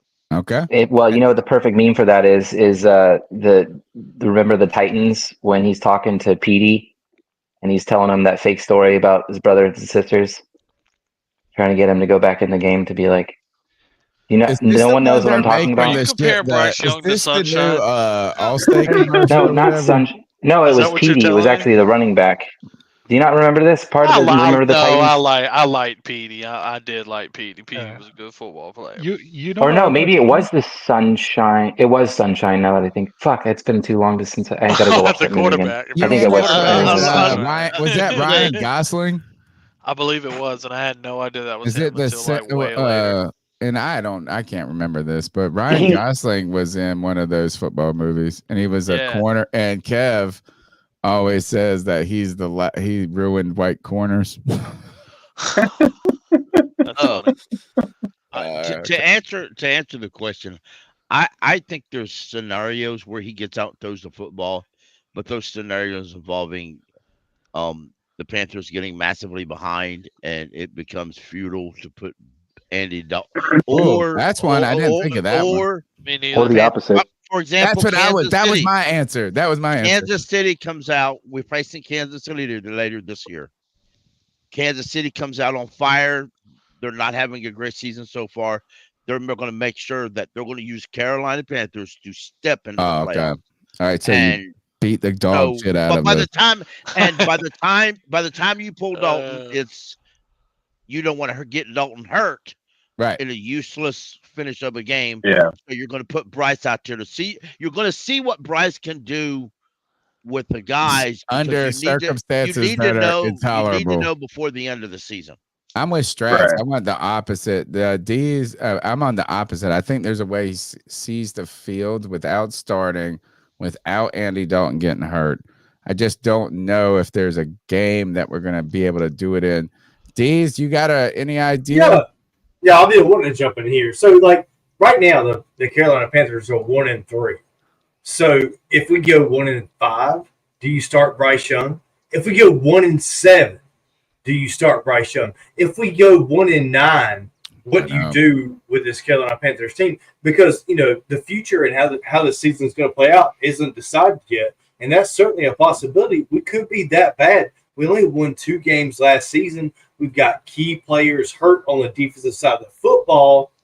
How bad or how south could things turn? And if it is really, really bad, like let's say 1-7, and we'll ask this to the chat too. If the Panthers go 1-7, do you start Bryce Young? That's what I want to know. Y'all some negative Nancy. I was gonna ask you, D's, before you turn it over, is what's the number? What's the record that you think that the Panthers should start thinking that way, or could start thinking that way?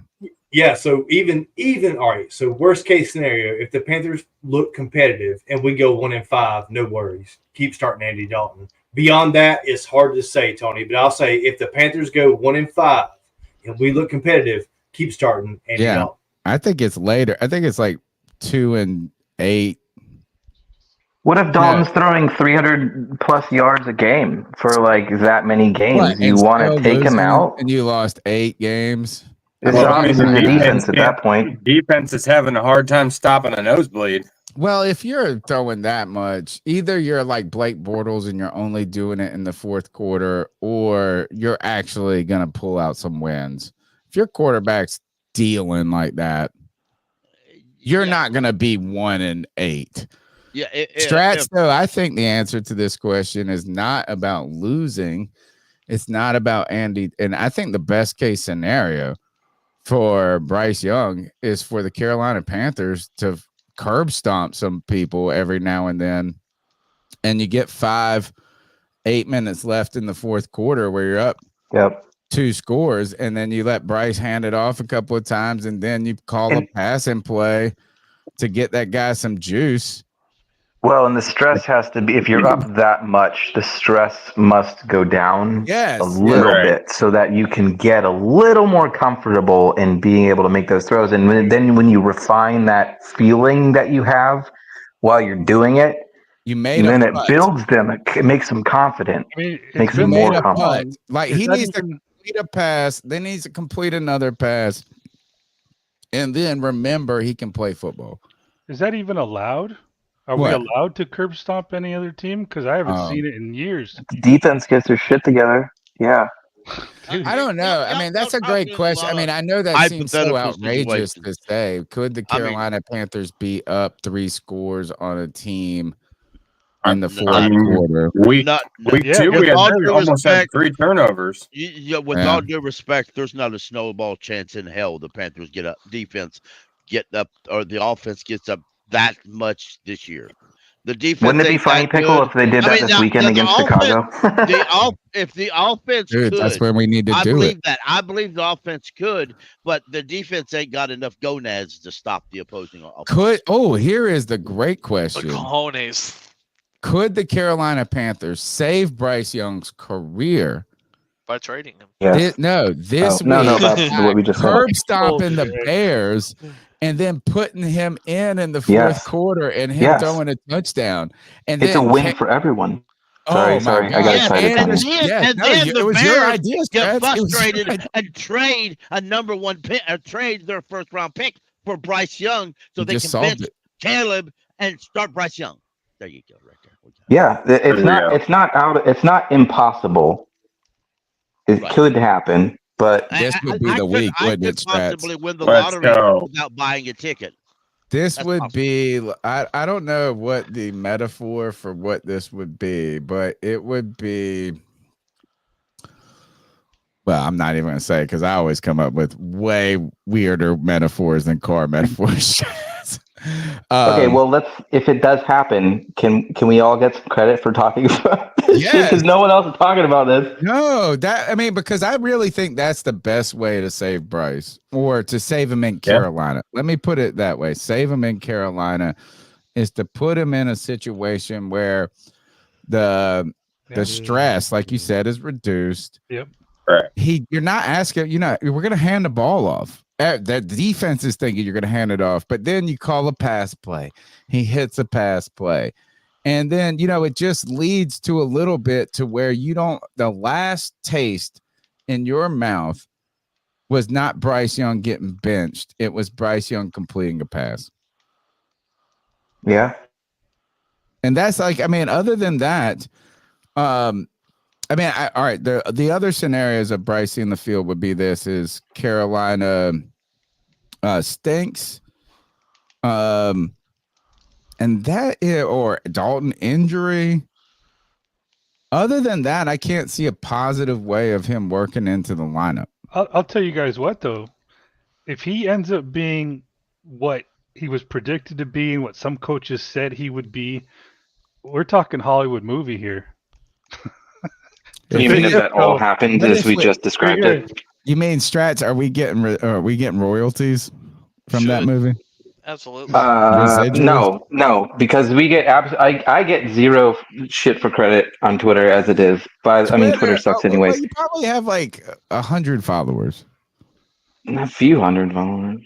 Okay, you know how hard it is. You're speaking into the void. I know, I get it, but it's so frustrating to I literally predicted the Bryce benching. I fucking predicted it, and everyone called me crazy to my fucking face that Sunday when I said it, and then it fucking happened. To your face? Or?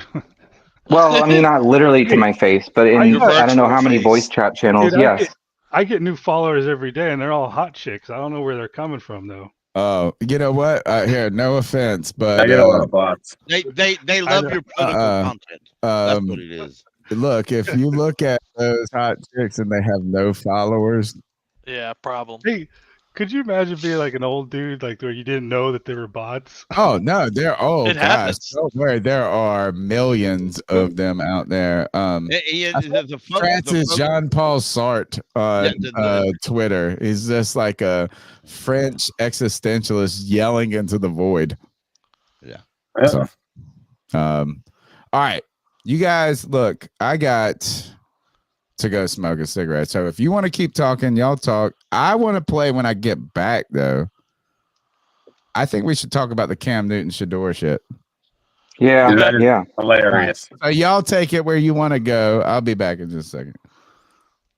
I would never find that video. No, you'll find it one day. That video about about 10 years from now.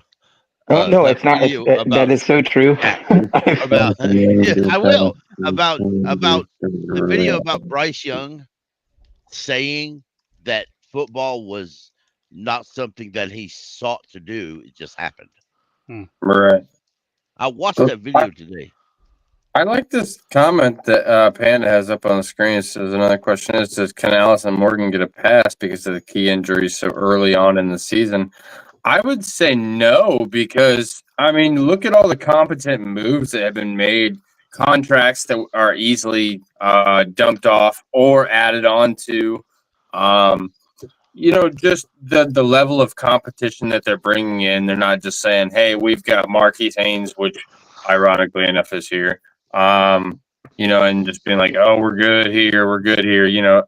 I think I think the moves that they've made, even if you take the injuries out of the equation, I think they still get enough credit for what they've been able to do in the short amount of time that Scott Fitter and them have been gone from their fucking that they've been giving the Panthers. I don't 1,000%. I don't think they need to get a pass for anything. They're building something like they're, Well- getting a pass from getting fired or in No, like credit. agree. I think he means credit. I mean, and then, go ahead, Strauss. no, I was just saying I don't want to put words in his mouth. I was saying I don't instead maybe credit where credit's due is kind of where he's going with that as far as it's better than it was. In reality, I'll give Canales credit for benching for what he does. I'll give him credit for benching Bryce. I guess I'll give him credit for calling up some good games. I'll give Morgan credit for doing what he did, what he thought he would do. But Morgan's the GM, so he also has to take heat for DJ Wanham. He has to take heat for drafting a running back that's going to spend most of his rookie year on IR. I mean, there's things that you have to. I mean, but as far as I'm going to fire this person, or no, I'm not in favor of 1 year wonders for any of this staff right now. I don't want Canales or Dan Morgan to go anywhere. No, me either. No, not in a. Nah, we're not going to be in that. We're not in that No. kind of state. No. I want them to stay. They're doing well. I think it's too early to blame them for anything either. Should it go wrong? I've been critical of Canales because I wasn't sure if he'd be the one, but he's been impressive, I think. Dan Morgan, I really want him to work out, and the only thing I question, like what he was doing, which I'm still going to give him the benefit of the doubt, was that running back in the second round. I know you guys are tired of hearing me talk about it, but well, yeah, and we can't evaluate it yet, right? Ease that pain, Christian. We can't, exactly. Yeah. We can't see where, and I have to feel in my gut, or I do feel in my gut, I should say, that Dan has definitely. It is too early to tell, but there's a lot of components there's choices he made that brought in components that do look outstanding relative to what we've been seeing for 6+ years.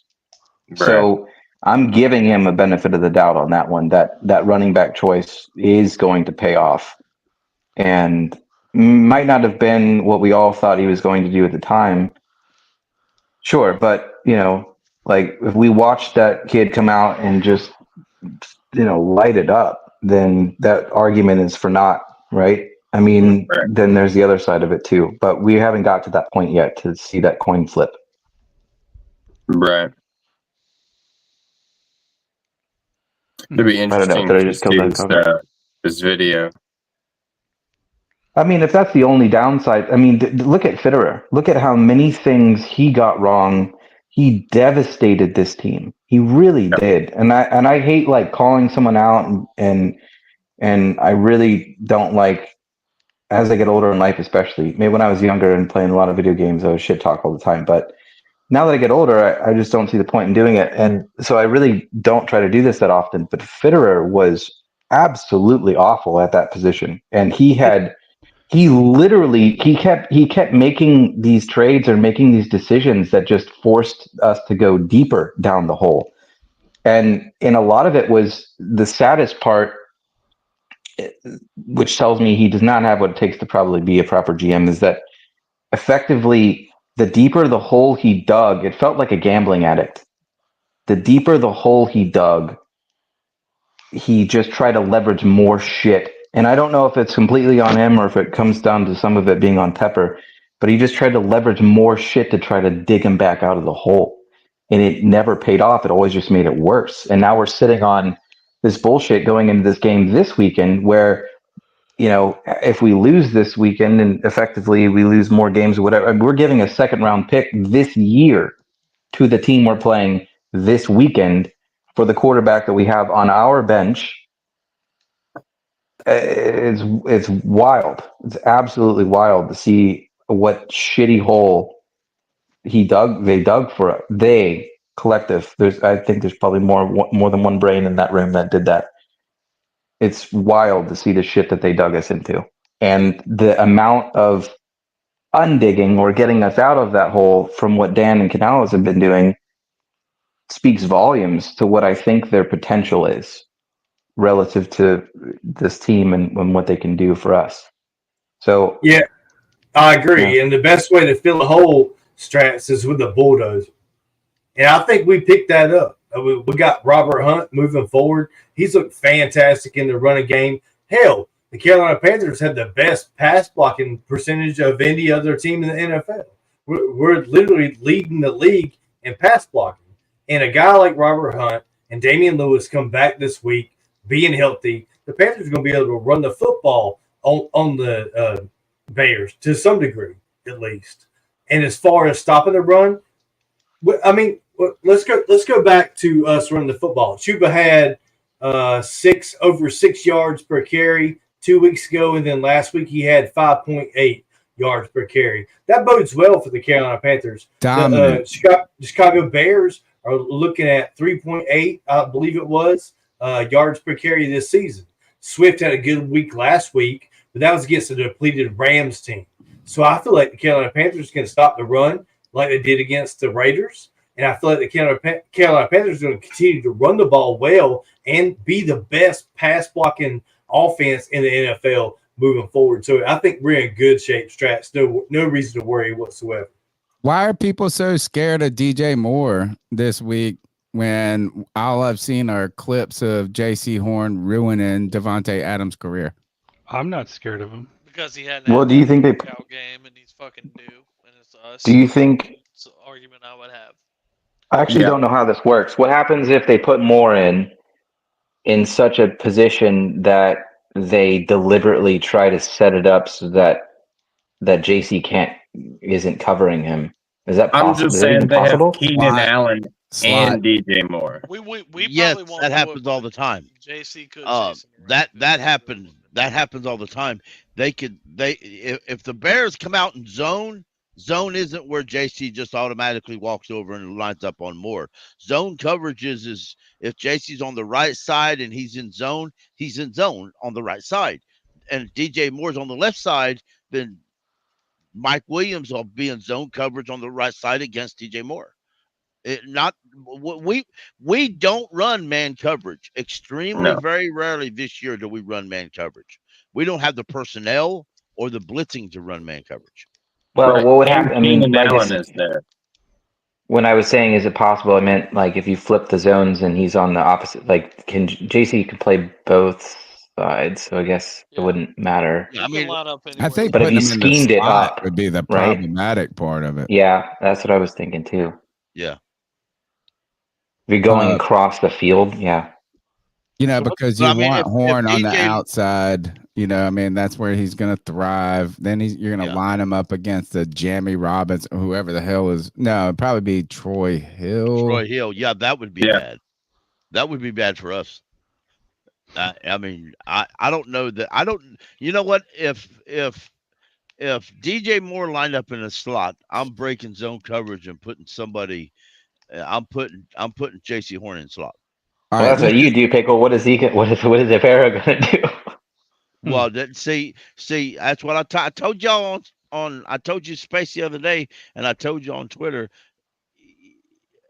I'm not an Avera fan. I think Avera screws this up.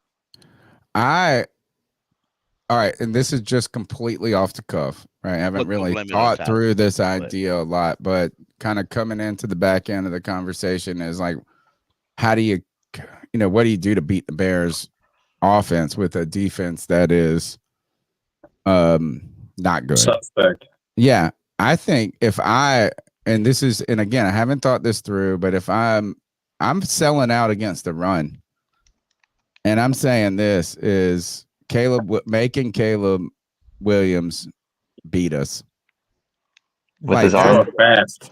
Like I want our offense to come out and get a head start. Right.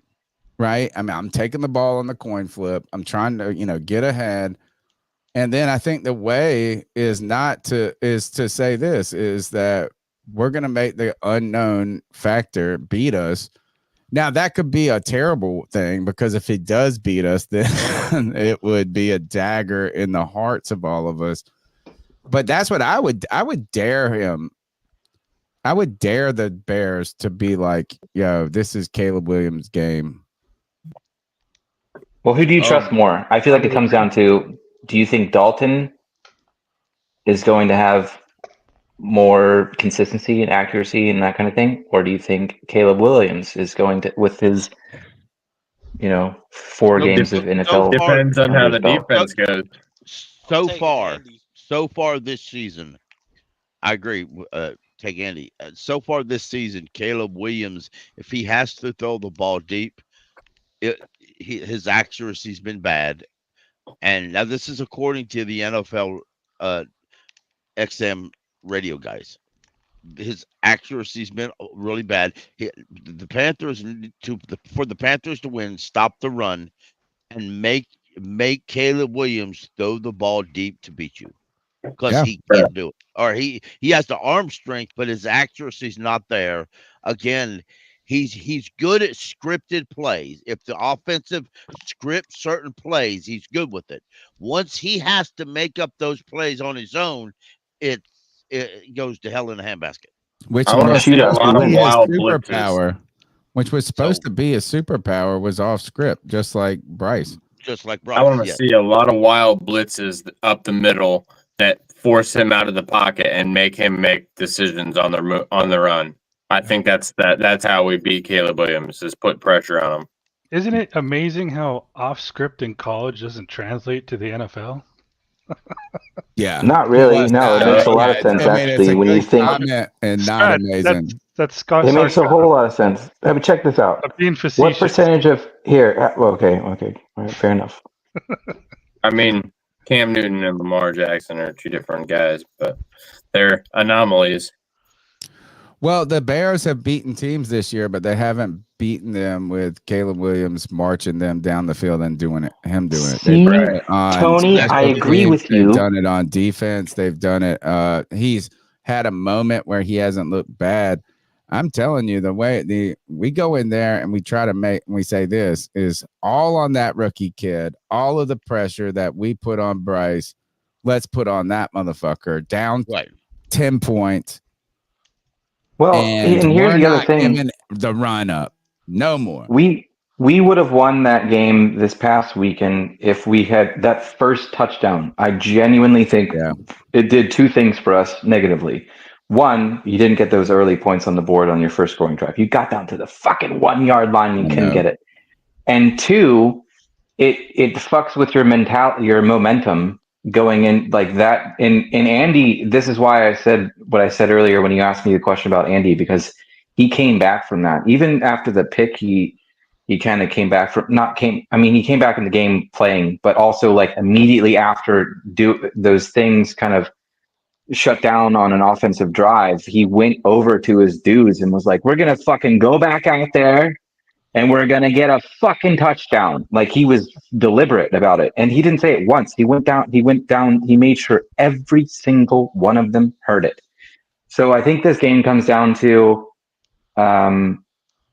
which team's going to put up more points and affect. I mean, it sounds stupid when I say it out loud like that, but I think a lot of these games, as the defense is trying to get right and get back with momentum with our team, and people now coming in to replace some spots, whatever positions, a lot of this we might have a couple shootout games that we see, which are fun to watch. But I put my faith in, and of course I'm biased, but I'm putting my faith in Dalton over someone that's had less experience in it. Dalton had so much experience in the NFL. I would just be shocked to see him lose this game against a rookie. I'd be surprised. I agree. I like it. Promise QS Panda says, I get your point, Tony, but we don't have the pressure. That's the major issue of this defense, does not have the pressure. I think the reason we don't have pressure is, one, we don't have a naturally talented, like dominant. But when you run the ball, you soften up the pass rush. But if you put them in passing downs, then you can blitz and you can do some different things. So that's what I'm hoping. Unless you guys, I think what I would like to finish on is just getting you guys' opinion on. You had the Cam thing too. Yeah, that's what I'm gonna go to right now. Let me make sure. Let's see. All right, volume. And I talked a lot, so you guys should talk. I've talked way too Nah, much. you don't talk enough. I don't want to talk. I always talk. So here we go. Cam Newton is at a Colorado game, and he's walking up to Shador, and this is what happens.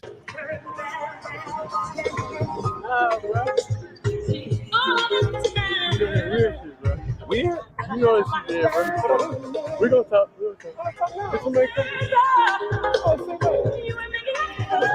Oh, stay left. All right. So Shador shrugs off the mighty Cam Newton, my lover. What do you guys make of this? Well, he was. I mean, in my opinion, I think Cam Newton is maybe flexing his ego a little bit, and probably shouldn't be trying to fuck with those guys while they're getting started. Okay. You know what this reminds me of? This reminds me of when Josh Norman shrugged off Deion Sanders at the Super Bowl. That pre-Super Bowl press conference. So this is payback for that. No, it could be. It reminds me of that because Josh Norman, because Deion Sanders was like, man, I'm trying to show you some love, and he's like, no. Norman was like, no, man, I heard what you said. You said I wasn't no good. I just a product of the defense, and he shrugged him off. And now that being said, is Janor Sanders. Cam Newton's just a member of the media at this point. Yeah. What'd you call him? Cam Newton is just a member of the media. The other guy. Shador Sanders. Shador. I love you. Whatever. I'm the same. Whatever. To be bluntly honest, I love it too. He's just overrated. All the time. He is going to be one of the biggest busts in the NFL. Okay. You know, for what it's worth, Cam would love you too, Pickle, because of your nickname generating ability. He's too cocky to come to the NFL, and some vet looks at him and say, "Set your ass down and learn off a veteran." He's going to take offense to that, and his daddy has spoiled him to the point where his daddy tells him where he's going to go and how he's going to dress and how he's going to act. And will his dad be the head coach of him in the NFL is the question. I think you know Cam responded to this, right? So. I think so. I said it a long time ago, and I'll still stand by it. Jerry Jones is going to trade everything he's got, including his stud defensive player. He's going to try to trade everything he's got to move up to the number 1 pick in the draft so he can take Shador Sanders, just so he can hire Deion Sanders as his head coach. That would be bomb ass, by the way. I would fucking always respect Jerry for that. Strats, I would hate. What happened? Because all right, so I'm gonna put it out this way: is this tweet was brought to me by hold on, Flyboy. He brought up something, and he doesn't tell us what it is. They posted the long form on his channel today. I think it's too long for this. Okay. Anyways. So how about this? Is you give so. I saw this and I said, somebody asked me, do you know what's up with this? I was like, I have no idea. And I always like these kids, weirdish. I like how weird is now a term coming back. You on that weirdish shit. I was like, bro, you sound so 1992 saying that. Yeah. I have zero knowledge of what happened or what caused this, but if I had to guess, I would say that Shador is just making a mountain out of a molehill. Oh, all right. Let me break it down. I'll give you the full scope, but let me summarize it down. Cam, I want to say that I don't know for fact, but I'm pretty sure this is the first game he went out to in Colorado for Boulder. Or I don't know if it was a home game either. I think I'm guessing it was a home game. Looks like it. So this is the first time I believe that Cam's going out there, and he goes out there and he does walk on the field. Before he actually put out multiple clips. He put out one on. I didn't even know this until. I knew this, but I guess I forgot about it. He has his Funky Friday. He's got his 4th and 1, and then he's got his like other channel that's like super silent typically, but it's more like family oriented, where he's filming. I think it's just him and his kids and stuff, and like where he's doing that kind of thing. So he put up a few videos. If you dig through all that shit, and I didn't dig through it, it just got sent to me. Obviously, that shows you that the algorithm clearly knows that I, watch some cam footage here and there. So he goes out on the field with his kids. He's kind of throwing them the ball a little bit. Cam is back and forth, and then Shedeur and them are coming out, but they're warming up for their game. So, like, in my mind, do you want me to say this with my director commentary, or remove the director commentary out of this? All you want. All right, so I'll include the director commentary. In my mind, I don't know why Cam is going out there pregame to approach them like while they're trying to get right. And he's an athlete. He knows they're like, I'm trying to stick everything out on the side while I like focus in on what my intentions are for the day, what we're trying to do. So it's kind of odd that whole thing happened at the time it did, I suppose. But even Cam mentions in his videos, it gets picked up, it gets traction by some larger Twitter accounts first that are like, oh man, they got beef, Cam's got beef. And then 4th and 1 retweets that and says like, no, here's some photos of them like chilling and having a good time shortly after this video was taken. So like, no, they don't. And also point blank is that Travis Hunter was on Cam's 7-on-7 or whatever it was team. So like they have a repertoire, they have a relationship, that kind of thing. But then what gets me that I didn't see, it kind of came out of left field, was that there was a little bit of awkward energy in that first video that kind of came out and went viral, whatever. And sure enough, Cam speaks to that, and he's like, and I don't know, because it's hard to kind of gauge this, but Cam, he did say like it was awkward, but I don't know, because he does say some things that are sarcastic sometimes. So it's hard to really gauge exactly if he was going down that. And he doesn't really clarify it a whole bunch beyond, and I kind of get why. Basically, he talks to Shedeur first, and Shedeur said that weird comment, or literally the weird comment back to he Cam. said, "You're being weirdish. I don't want to fuck with you." Basically, he shrugged So him off. I believe it was a few weeks prior. I don't remember when the video came out. I didn't watch the whole bit of it, but I saw parts of it, and I think Cam was breaking down Shedeur, but then he's got his own channel, right? So he's to me, he kind of when he breaks down all the Shedeur stuff, like Cam has definitely started going more maybe to Pickle's point media-esque with his takes sometimes. And I know how that can get addicting when you see a video pop off and you're like, oh, I have analytics that show me that if I talk more about this type of subject, that it does some better numbers. So I don't know. I'm kind of giving you as much as I have here to go off, but this is effectively Cam called it awkward too. He was like, it was awkward, and didn't explain exactly why. He said, say less. He got it. Everybody, but this is, so I asked, somebody commented in his name, and give him a shout out, at Isaac_LaFlame, 2 M's in it, E at the end. I said, does anybody know? Because somebody asked me this, and I said, I don't know any, I don't know what's up. Anybody know? And I retweeted it.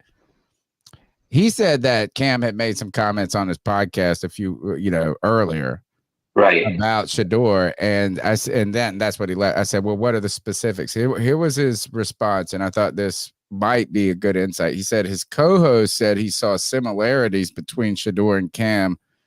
Cam got offended and said Shedeur doesn't have a defining win and shouldn't be compared to him. Went on to say their situations were different at Auburn and Colorado. Auburn was 8-4. Colorado was 11-1 and took over. I think, Cam with I mean, Cam is arguably a top 5 college player of all time. Right. You know, and so people are, it's kind of like, oh, you're the next Tom Brady and you're fucking, you know, so I wonder if Shador is I don't know. Shador is like got his daddy in it. He's like, man, I ain't fucking with you, bro. It was interesting. It was interesting. Well, they took pictures after that point. They that makes me seem, and they also supposedly had a discussion where Cam and him talked, and Cam said like one of the things they talked about, but he was like, you know, I promise to keep this between us, so I'm not going to go and elaborate.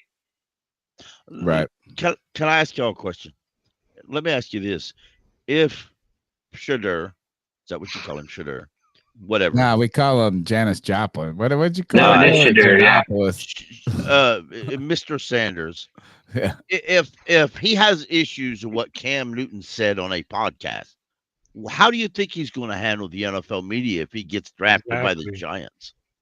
Well, I think some of that wasn't maturity level. If I'm an NFL coach or NFL GM or an NFL scout and I'm watching this take place, I'm removing him from my draft board. It's already off. He also right now he honestly has daddy issues.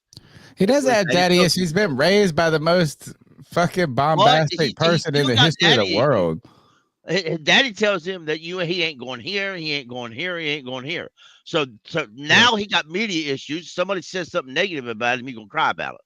Right. So what happens when the coach, if the coach tells him to do something, he goes to the dad. Oh, no, you ain't doing that, son. Yeah, that's why his dad has to be the coach. Yeah. I mean, what happens? I think we got this whole situation wrong. I mean, what happens? If I like an ego says, bigger than the you universe. ain't old enough to get that call yet. I mean, here's the thing: is they still had a discussion and stuff afterward, and obviously, what Cam said put some idea in his head that he was like, "Why did you talk about me like that?" Probably. This is all speculation. Okay, this is my opinion. You called me out. That's what I heard. Basically, yeah. All I heard was basically, you're using me for clicks, and I don't like it. I didn't like that you did that, but it is what it is, or whatever. Probably something like that. You just called me out. I don't like being called out. Just suck it up, Buttercup, and quit. We're thinking the world revolves around him. Well, they also look up to Cam. I think they looked up to Cam. I think that's why it was so. You don't think they looked up to Cam? Travis played on the 7-on-7. You don't think they both looked up to him? They should take that as constructive criticism. What, his daddy not figure out how to teach his son constructive criticism? No, I agree. Have you seen Dion, bro? Yeah, that's you think part that's of what his he's problem. modeling in their dinner table is well-rounded, constructive. Dion is go and just watch Dion's press conference when he got drafted in the league. It's the best shit in the world. I like these egotists. Like, I think you actually have to have that attitude to win. I just don't think. I think he's overhyped. Don't think he's that good of a quarterback. I think he's going to be a bust because I think the only reason why he is at here where he's at right now is because of his daddy. He's got a lot more name recognition. I think he's a lot like Matt Sims' talent. This is a fun topic. Do you think if you put him in over Bryce right now that he'd have a better game? Oh, I'm saying Desmond Ridder talent. We're not talking. Well, I don't know. There we go. I don't think Shador is as mobile as I want him to be. I don't know. I would rather have. I want Jaden Daniels. That's who I want. Oh my goodness. Wouldn't we? That's who I want. All right. I think that's do enough want for him to give. The show. Let me say this real quick. I do We're want going to him give to everybody an drafted. exit. Okay. All right, Pickle, you get your exit first. Panther Pickle, you're not going to shut the hell up. You're going to get your outro here. Tell us what you want Panther fans to know right now. All right. Well, can we do a two-part? Can you do for at least Panther Pickle? Because he had another comment that he was obviously trying to get off. Could you do that one first and then this? Okay. All right, hit the comment, Pickle, and then we'll come back to you. Real quick, I do want him to go to a team that's not on his daddy to-do list. That way I can see the media reaction when this happens. I want That's the only purpose. Well, yes. I just want to see the media hype. I want to see the the Deion Sanders fit on national TV when the team like when I don't know when the worst team when the Jacksonville Jaguars select Shedeur as #1 overall pick. I just want to see a worse team that's not on Deion Sanders' to-do list draft him just to see the reaction from Mr. Sanders. I want to see if Shedeur actually doesn't show up like he claims he ain't going to. All right. As long as it's not the Panthers, I really don't give a damn. That's all right. So, as far as my out, I'll just say this. Oh, now you're doing the outro. Okay. Yeah, keep pounding. I still think Score prediction. And I think score prediction. Is that what you guys usually do? Yes. Score prediction, winner and player of the game. And player of the game. Well, y'all take it away. I think we're going to. I think it's going to be 24-3. Panthers win. I think the player of the game is. He bought on Tony. Horn. He bought it. No. The player of the game is Chuba Hubbard with over 150 yards rushing. Okay. Chuba Hubbard, 150. Yes. And they put Bryce back in the 8th quarter. Yes. 8th quarter. 8th minute of the 4th quarter. And one of those touchdowns scored by Bryce. Yes. Why Please. Oh, Promise Panther, thank you very much for being a C3 super fan. $1.99. All right, 24-3. Bro, I picked the Panthers to win, Kyle, but I didn't think that kind of number. That's I mean, I love Pickle, and the fan in me hopes he's not wrong. I'm gonna say, everybody, thanks for hanging out. Another great Friday show. Glad to have Tony have a part of this, and it's always a good Friday. I'm gonna say that this is the game I've been looking forward to the most all season, and I would like to see the Panthers pull this one away, 34-27. Panthers win. My player of the game is going to be Deontay Johnson. I think maybe he has the ability to get some separation, and Andy Dalton just rips this defense apart. All right. Promise QS Panda. How am I supposed to say it? Sorry. All right. Who's Christian? Yeah, part of why I wanted to make sure I got home and joined this podcast, this Friday Free For All today, was because the last week I missed it, and the week before that I predicted the Panthers would win. They did, so I wanted to get this juju going before Sunday. I think we're going to win 26-23, and I'm going to go out on a limb here, and I know it's against most people, but I think Evero is going to have Caleb Williams seeing things out there. I think you're going to be surprised. I'm predicting they're going to be a little surprised at how well he's going to get this defense ready for this week. Love it. Player of the game? Oh, Jaycee Horn or Trevin Wallace, someone on the defense.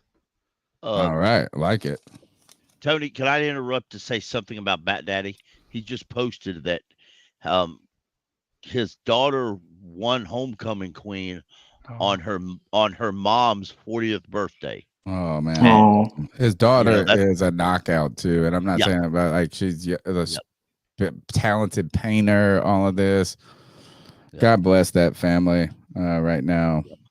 Prayers. They lost beautiful. Yeah, maybe not everyone knows. Yeah, well, as co-host of the C3 Panthers podcast, his wife was killed 2 weekends ago in a car accident. 2 teenage daughters. Our heart goes out to them. He's my brother. And the hard part that I have with this is I don't even like saying what I say feels like a drop in the bucket of matter, you know. But I guess if we all keep saying and we all keep talking and we all keep supporting, then enough drops get in the bucket to help Greg get through. That's the idea. Strats. We got everybody but you and me, right? On win total. Yeah, I guess so. You want me to go or you want to go? All right. Whatever you want. I think the Panthers are going to, I got to do the math. Panthers are going to score 2 touchdowns and 2 field goals, which is 6-20, 13.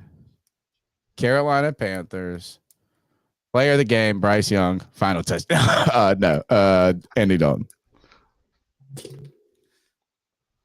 All right, bet. All right. What if it is Bryce Young with the if Bryce Young leads a field goal drive at the end? I'm happy. I'm calling him player of the game. Whoa. Yeah, dude. I don't care if Deontay Johnson has 200 yards. I'm going to be like, Bryce Young, no matter 3 points, thank you very much. I'll be happy for him because what I want to see in that kid is I want to see his confidence come back to him, and I want to see his. And I, to be honest with you, I don't ever think he had it, and I don't want to. I know I'm trying to get my. I'll be quick because I'm not going to hold you up here. I'm not trying to hold you up here. Before that backpack video came out, what was I talking about in the off season? That he looked like a kid that was coming in to high school. That and not to be like derogatory toward that or anything, or like mean towards that. Like just, I mean, like when you're going into high school, anyone that has done that, you know, like you feel like uncomfortable in your own skin almost. You're not quite there yet. You're not the person you fully have, and we're always growing and learning, but you're not the person you've not, shifted fully into like becoming your adult self. Yet. Well, you're taking haven't gotten laid words in my mouth there, but effectively, I don't think Bryce. I think Bryce has a bit of a ways to go to get that. The Cam we see now is not the Cam we saw when he came in the league. He's a lot different. So the who? What you said? The who we saw? The Cam that we see now. Oh, Cam with his Newton? 4th and 1 podcast. Yeah, the Cam Newton that we see now is not the same Cam. I know. I'm not going to compare apples to apples. I'm just saying that mentally, like that, there's a whole. Bryce hasn't found himself yet. I don't even mean that relating to football. Like I genuinely think he's just not still young.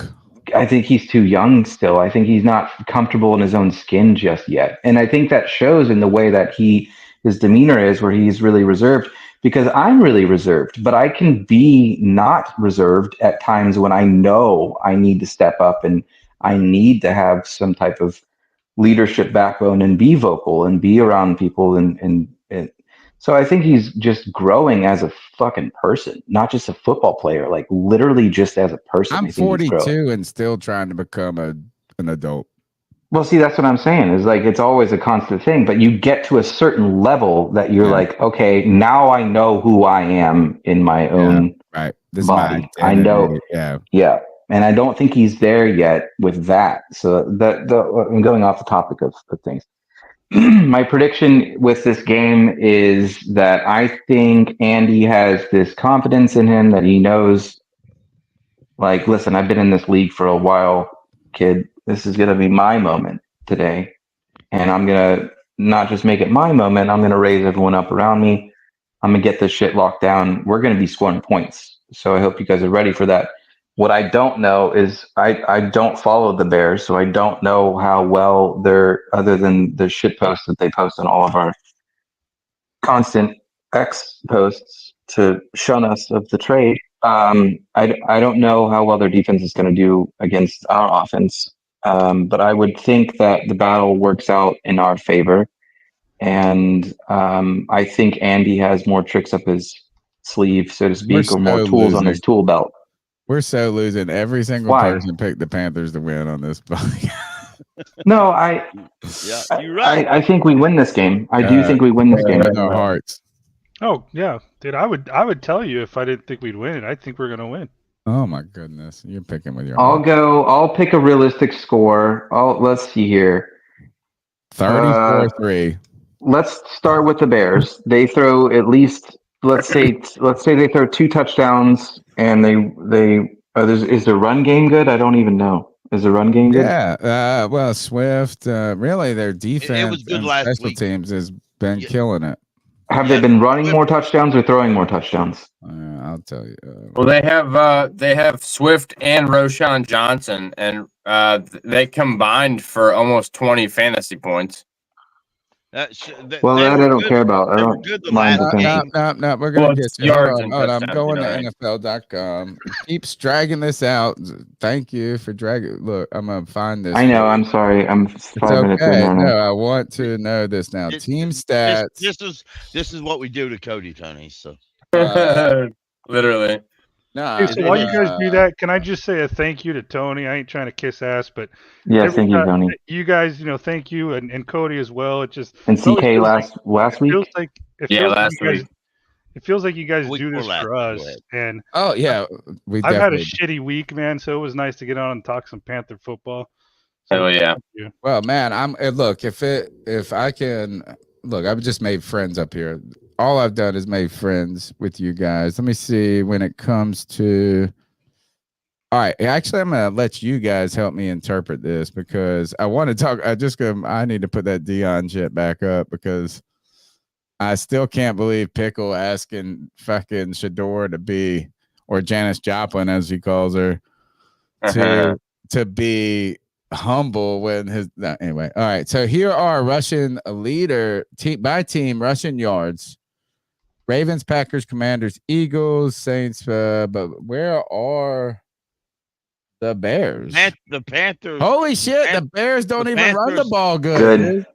Yeah, Good. the Panthers. That Wow, the The Panthers rush right. have a shit. Right. Oh my So God. that's going to tell me what I think I need to know about this game is that I think we're going to be more dominant than their run.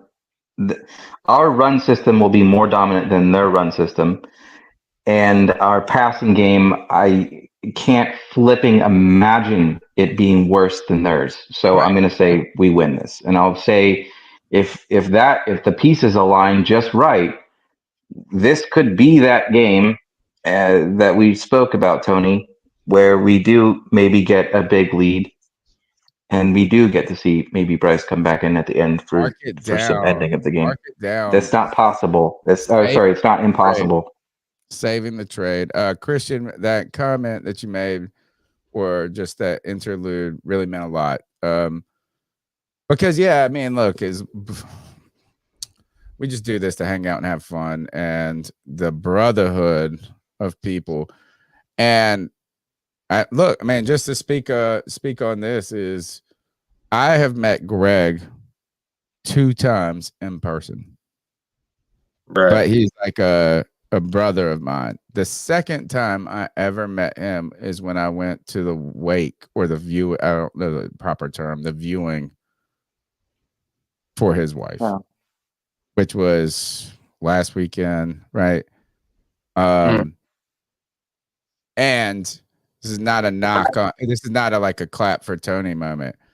But I live in Greenville, North Carolina. He lives in Winston-Salem. It's a 3-hour drive with no traffic. If you leave during, the time I had to leave to get there on the right time, I drove 7 hours to give Greg a hug. And I bet he loved every second of that. He did appreciate it. But you know what? I would do it again today. Right. Like it was not even it wasn't even a sacrifice for me. No. Like I was like, so look, no, it has been, you guys are great. From Kyle to Pickle, Christian, Strats. You know what? Al, we're leaving right now. Well, and think how many viewers that you've retained since 2015 that you started the show. Yeah. And you have a lot of you've got to think what percentage is in the South, right? What percentage has people that they know in the devastated areas, and like they're some of them are our analytics, which I don't do enough. Just to do that for your brother, bro. Just to do that for your brother, right there, Professor.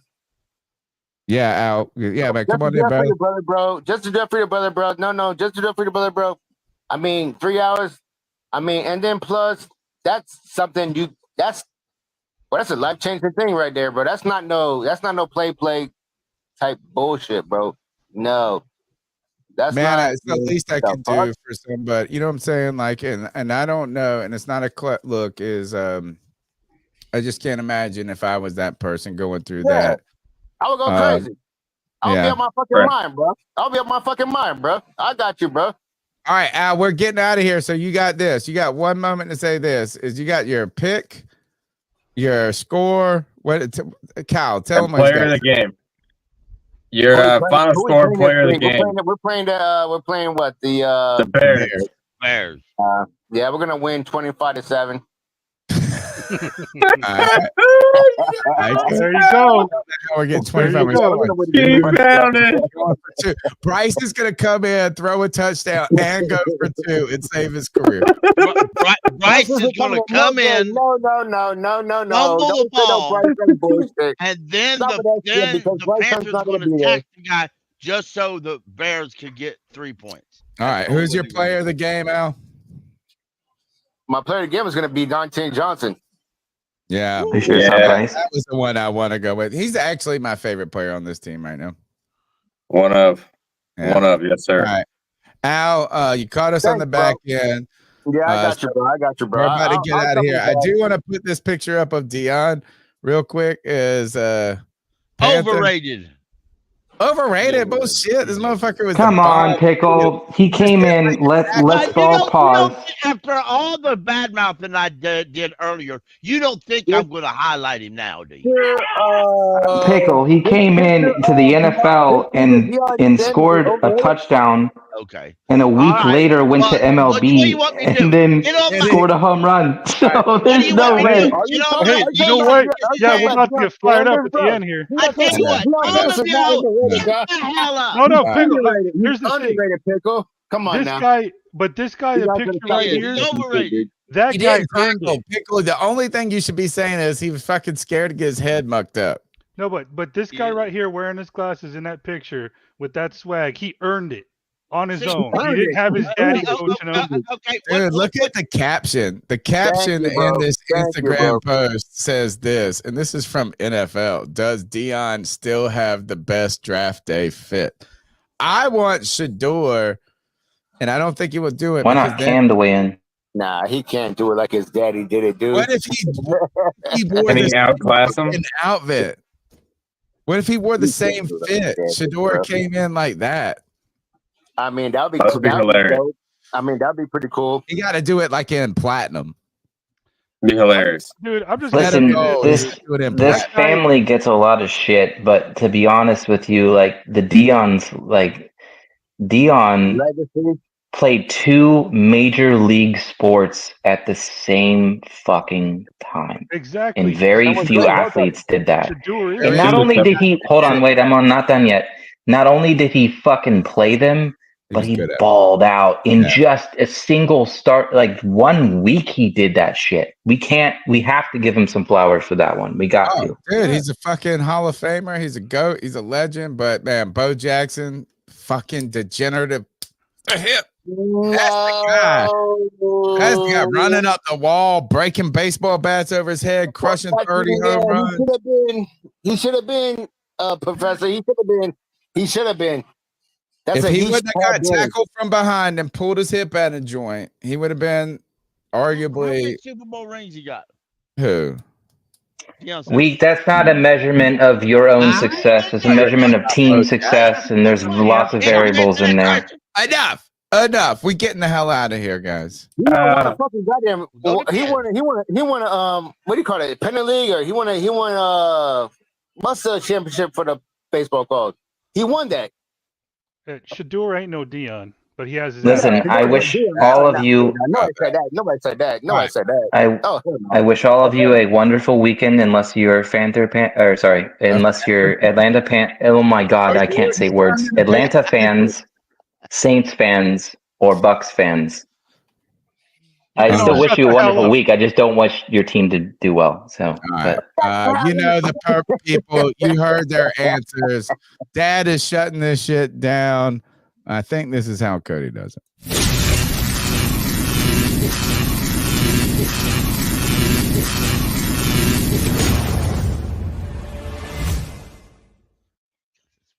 it. Oh no. Look. Ah, fuck. I'm I sorry. don't know.